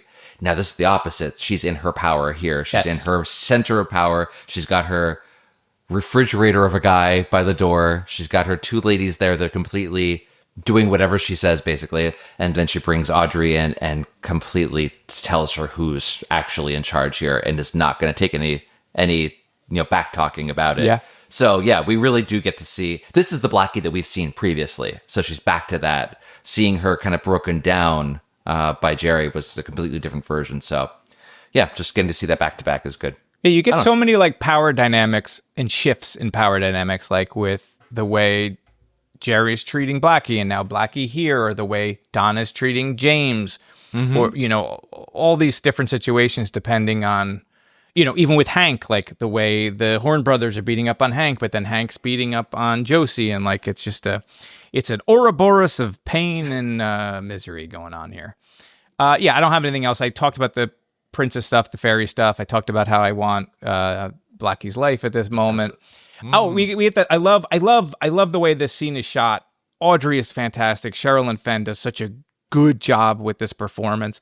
Yeah. When she does that thing where she sort of walks towards the frame and she's standing there facing us before Blackie beckons her over. It's such a beautiful shot. And I do love the whole, when she tells her, I'm not your type, before she's roughed up. That is such a great exchange. And now if it took this long for Audrey really to get knocked down a few pegs, it happens now when she's being held. She's locked in her room, and now this guy is roughing her up, and it's changed. Like the game is new now. For sure. All right, so we're going to jump over to the Hayward home, where Donna signs up for Meals on Wheels, and the Palmers and Haywards have a much-needed get-together. Donna is now in full detective mode. She's going to investigate this. She, gets Norma to agree to have her do the Meals on Wheels. She's even get a station wagon out of the deal to go do that. So that's great. But then it goes into this dinner club scene, or what do they call it? Like a supper club or whatever it is. The Hayward Supper Club. Yeah. That's what it is, yeah. So we got the whole family there. We get to meet the third Hayward daughter. Gersten Hayward. First time. Got Gersten. But then we also get Harriet's poem, which is just, I don't know, man. I love that poem. I feel like the poem, well, you talk, I don't want to jump in. Sure. I just, it's more about maybe being very sensitive, having been an emo kid at that time writing poetry myself that was not good, and seeing her deliver it this way. What she says, especially the line, like, in the dark woods, I saw her smiling. Other than that, like, what I don't like about the poem is everything that she says, and then this was this, and this is this, and this is this. It's very much a, so you're doing like early teenager. A close reading. A critical analysis of it. I don't think she really called to mind Blake in the way that she meant to. I like all the allusions to Cooper's dream, right? So she talks about living in my dreams, and she came to kiss me goodbye. Laura kisses Cooper goodbye. The dancing. Laura was dancing. So she's almost describing like her version of the type of dream that Cooper would have. That's I loved all that. The symbolism of it is all completely spot on. Like, and the duality, we were crying, she was laughing, like all of these things, like it doesn't. I like that Harriet has this vision of these things that she couldn't possibly know about, and how accurate they are. And that, like I said, the in the dark woods, I saw her smiling. And again, thinking about the diary and everything that happens in the woods, that she wouldn't know this, except this whole, I don't know if you want to call it like a Jungian, shared collective unconscious, but like she's channeling all these things that she couldn't possibly know, and they're all very accurate. I do like that. It's just the awkwardness of having to sit there and listen to a teenager read their poetry to me is the part that's just like, yeah, I love it. Again, it's great. It's really good. I will say Gersten, however, the actress who plays Gersten was fantastic in this very small role. Do you recognize her? I read some of the places that she's been in before, but it didn't really jump out to me. Dune, dude. It's a Leah Atreides. Poor Emperor. I'm afraid my brother won't be very pleased with you. Silence! Kill this child. She's an abomination. Kill her. Get out of my mind! Not until you tell them both who I really am. She's also in Sopranos. She's been in a bunch of stuff. Yeah. Recently, she was in Longlegs. She's a child prodigy, or she was a child prodigy. And supposedly, David Lynch saw her on That's Incredible and ended up casting her in Dune. So I'm very much looking forward to the Dune drop I'm doing now. I really wish Alicia and Kyle could have done a scene together, but we never get that. I don't think it's ever going to happen. Yeah. Oh, that would have fulfilled your fantasy. But for you Dune heads out there, you were psyched. But she's the D girl as well from Sopranos. But she's been in a ton of stuff, tons of shows, tons of movies, musician. So she's really playing She's great. Not only is she's a very good pianist. Like what she's playing is great, but her delivery of this little monologue that she gives, like I got cast in the play and I got an A and da-da-da. She's really very good, and she's obviously very young. She's a great actress. So it was really fun. But we got this. One thing that I love to call out too is whenever Donna leans over to Maddie and says that she's going to do the Meals on Wheels, and Maddie replies, "Aces." Yeah, which is just a fun thing for us. Love it. With Ace, really cool. But yeah, then we got the Doc kind of even mentioning this thing with the mill burning down, and says like to Leland, I mean, this must be good for Ben with Ghostwood Estates kind of moving in, and Ben avoiding the question, but like. Is it just like common knowledge in the town? Obviously, we see the flyers all over the place, but like kind of seeing, I'm not saying that Doc is putting things together necessarily, but like I'm not saying that Doc is saying like, oh, Ben must have started the fire, but like these pieces are being kind of put together because he's not a dumb man at all. Yes, I would say that he probably would have suspicions that Ben would start that fire. Yeah. I think everyone kind of knows the kind of man that Ben Horn is, and obviously everyone knows about this, the Ghostwood Estates and everything. And then we do get the Leland at the end, decides to get up and sing another song. I love the way that it keeps ramping up in speed and intensity and manic until he has that heart attack. Not heart attack, has that moment. He collapses, yeah. I don't want to overstate it. Because he's happy. And then he gets up and he's still happy. And he wants to sing another song, Begin to Begin, after that. But yeah, it's a whole lot going on. Everyone's like laughing as he's singing the song until it starts getting crazier and crazier. And this is where we see Leland is, because he has the moment where he explains, like, his hair went white isn't the craziest thing, but it really feels like I turned a corner. I'm still sad, but it's not weighing on me like it used to be. I feel like a new man, but he's not. You see like that peeking through again. It reminds me very much of Leland dancing by himself or trying to get people to dance with him in the previous season. Like that guy's still in there. It's not over at all. Obviously. Yeah. A couple things like with now that we get Gersten, she does that like speech about whatever. She's a fairy princess in the school play, and she also did well in math and English, like my sisters. But it establishes that like these girls, they're really good at school, but they're very competitive, which I feel like completely lines up with Donna and how she's acting around Maddie and how she's acting around James and with Laura and everything. So I feel like it's a good little characterization of what the Hayward girls are like. With Gersten playing, like, so she does the playing and they're all watching it, and then immediately Donna's like, I gotta start talking or whatever. But then there's a transition, so you assume she finished the song, maybe she's playing another song or something. But I feel kind of bad for her that they're all having a conversation, like he's talking about, so what's going on with the mill, but she's still over there playing, and she's the entertainment for the night. Yeah, no one's really listening to her, but I guess that's how it would go. This dinner party is also Friday. Doc Hayward was up all night with Body. Like the last I would have canceled this. I would have said, you got to give me another couple days. I'm not going to be cooking. And like even for Leland, like the fact that they are out for a dinner party and Leland is in a full tuxedo as well. Yeah, like he is ready. But it's like I would need a day. I would need a year. I don't think I'd be able to go out. But I think that was funny. There's the interchange between Sarah and Leland. I'm also fascinated by, because she looks so annoyed with Leland and she's guzzling wine. So she does a lot of eye rolls. Yeah, he eventually wins her over when he sings, and I feel like she sees the old Leland she fell in love with before he completely collapses again. Sure. But the build up to that, she's just kind of drinking, and like there's like a lot of animosity between the two of them, or between Sarah and Leland, not necessarily the other way around.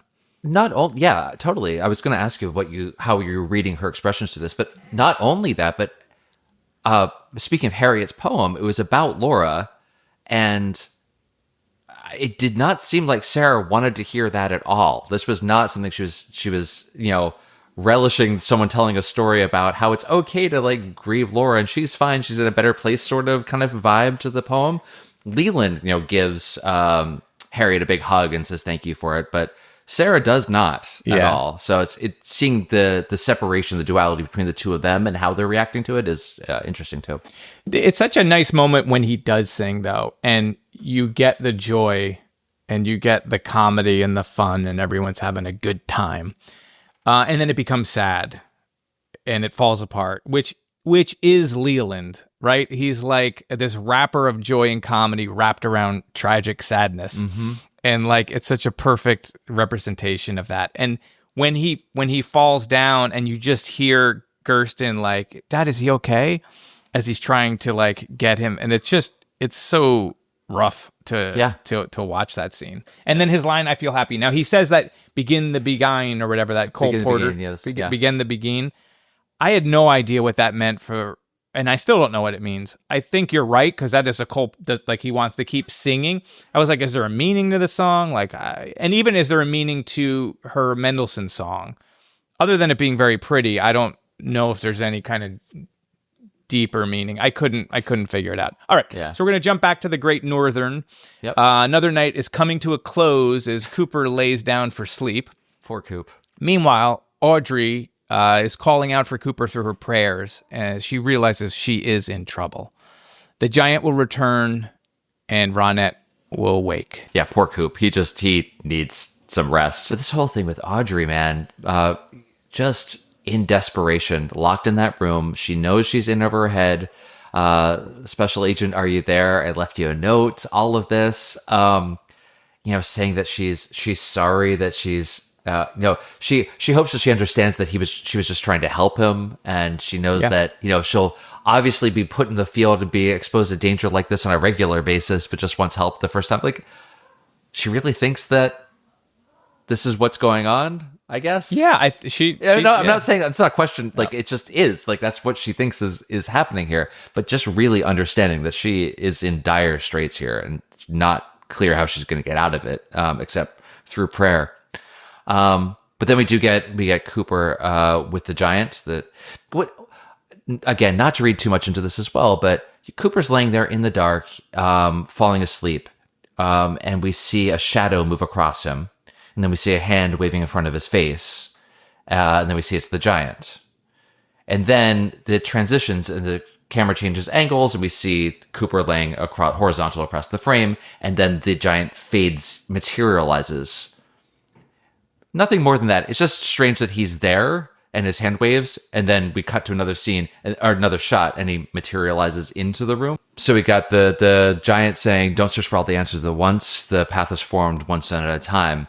And says, so the one person saw the third man. 3 have seen him, yes, but not his body. I honestly don't remember all the things this is pointing to. Like the 3 things that he says in the beginning, that I recall for the most part. This I don't totally remember. So is the one thing the note? You have enough now. You want to start with the first part? Go for it. 3 people have seen him, yes. Lay it on me. So that's Ronette. Yep. Cooper. Yep. And Sarah. So 3 have seen him. 3 have seen Bob. Okay. But not his body. Only one person saw his body. Yeah. So that's the first part. And then, you forgot something. Audrey's note.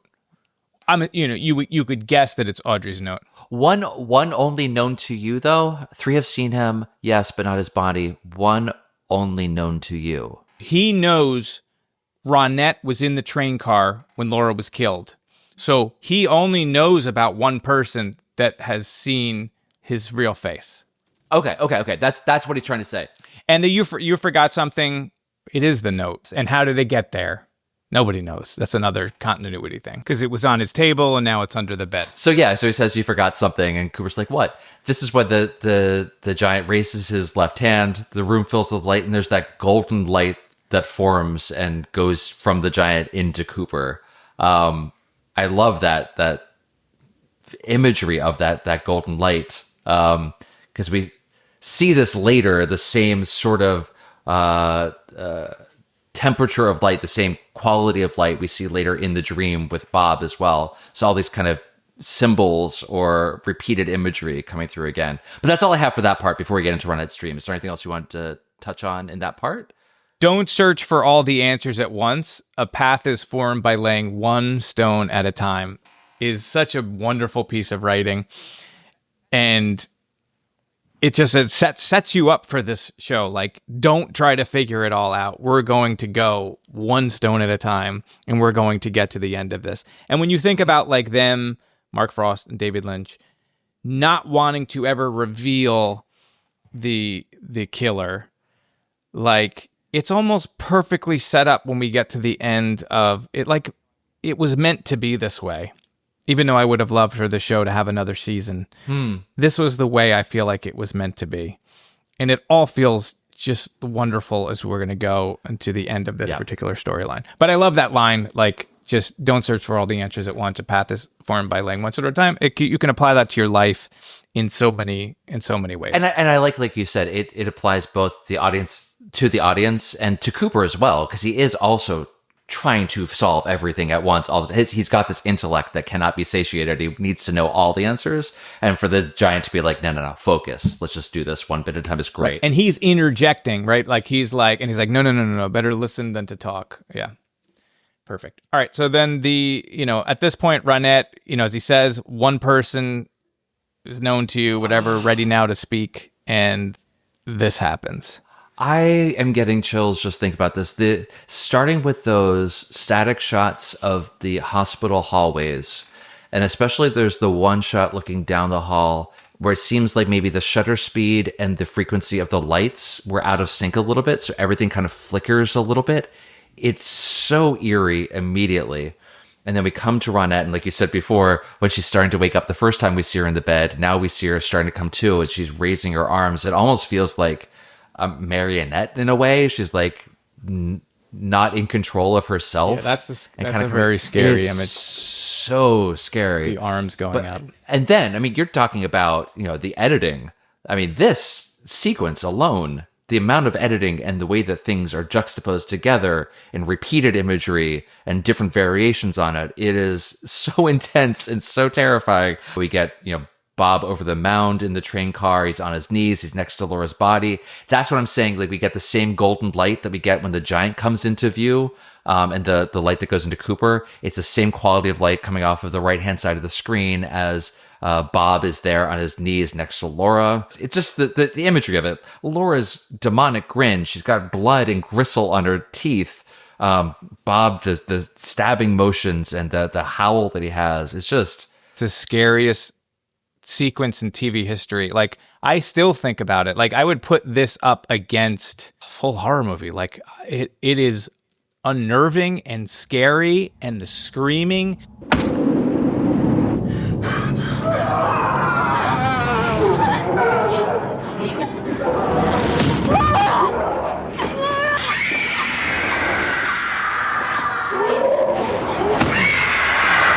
Like, it freaks you completely out. And then when it gets quiet, that's when it's probably the worst.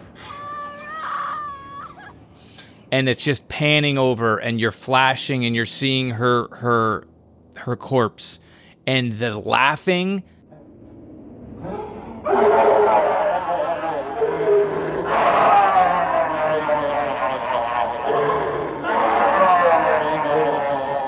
Animal. That's a good way of putting it. It's just this animal, and that the effects that they have on the voice, and when it just freezes there with his hands on his knees, and he's just crouched there, like howling at the moon. Like, it is just, what else could you say about it? It's beautiful, beautiful. That scream is fantastic because it could be this, maniacal laughter. It could be seen as victorious because if you don't know more of the story, he's a serial killer and he's got his victim, or it's a cry of anguish.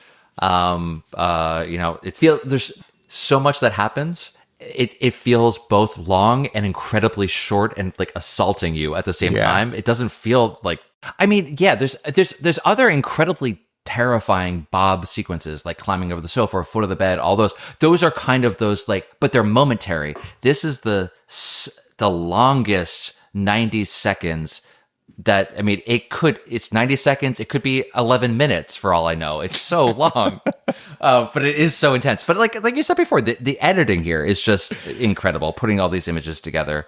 It's great. It going from extreme comedy, goofiness, cartoon, over the top jokes with hospital food and Andy walking around like a duck to this all in one episode is incredible. incredible. No, I remember my body being physically sort of exhausted watching it for the first time because you're so tense and you're watching it and you've never seen anything like it. And when you exhale and you let it go, and we'll get to the ending. But one thing I want to talk about, because I mentioned it when we did the last evening, is the stabbing motion that Bob is making as he stabs into Laura. Is very similar to a motion that the masked person makes when they're knocking out Jacoby. They like clock him with their right hand, and I think they hit him with their left, but then they do the same type of interesting stabbing motion. So perhaps who knows? Perhaps they are that's the person. Who knows? We will see. That's great. That's great. All right, so then we're going to change it up again. So we don't get we break from tradition. We're not going to get a picture of Laura Palmer. This time we're going to get Alicia Witt playing piano. Yep. So and just before that, we get this landscape shot and a dedication. Oh, yeah. We get a dedication to Kevin Young Jr. I had mentioned Toad. He's the guy that didn't tip. So apparently his son died on June 17th, 1990, and so they dedicated the show to him, which is nice. That's really great. He ends up being a PA on Fire Walk with Me as well, but yeah, I forgot about the dedication. Okay, yeah. So yeah, this definitely, so both the intro and the outro of this episode are different than we've seen in the past. Yeah, we haven't seen this since Zen and another David Lynch, the last David Lynch one when he did Zen. That's right. And I feel like this is like very intentional too, because it's like such a contrast from what we just saw to Gersten playing the piano. Tonal whiplash. Yeah, you absolutely had to pull him out of it. But this is incredible. This is an incredible episode. Obviously, hearing us go on at length about it, there's just so much going on here. It's having done a little research and reading people's thoughts about this episode and everything, and seeing what the ratings were doing, it really does feel like if you were a casual fan, it was just sort of like, I'm kind of interested, whatever.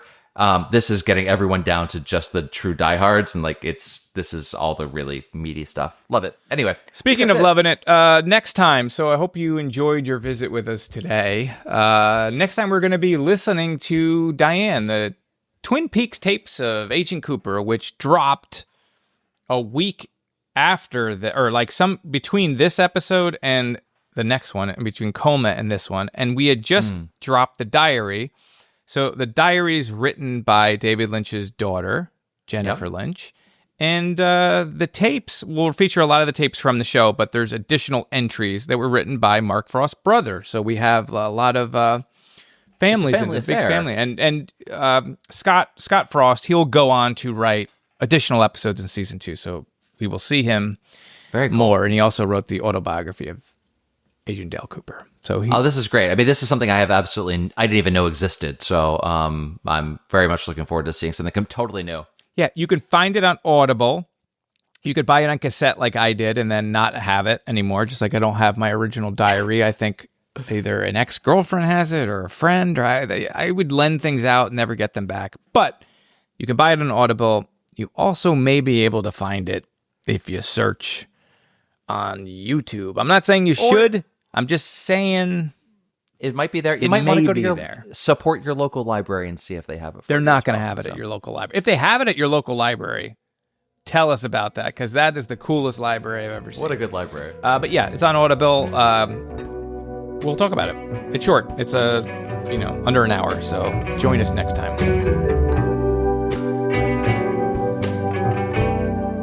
Thank you for listening to the Meanwhile podcast with Dan Johnson and Eric Grissom. If you would like to support the Meanwhile podcast, join our Patreon. It's available right now. You can sign up, and for just a few dollars a month, you can keep this show going, and you can get access to some exclusive podcasts and some secret stuff that you're not going to find anywhere else. You can sign up by visiting ericgrissom.com/meanwhile. If you like our show, please consider rating and reviewing the podcast on Apple Podcasts, Spotify, or wherever you're hearing this now. Meanwhile is produced by Eric Grissom and Where's My Robots? The Meanwhile theme song is written and performed by Paul Finn and Evening Pines. If you want to let us know what you thought of the show, you can reach Dan at danjnj.com, both on the web and on Blue Sky. Eric can be found on Blue Sky at ericgrissom.com, which is also his website. It's also me, right? That's weird. We'll see you again. And in the meantime, be good. Listen to the sounds. Meanwhile...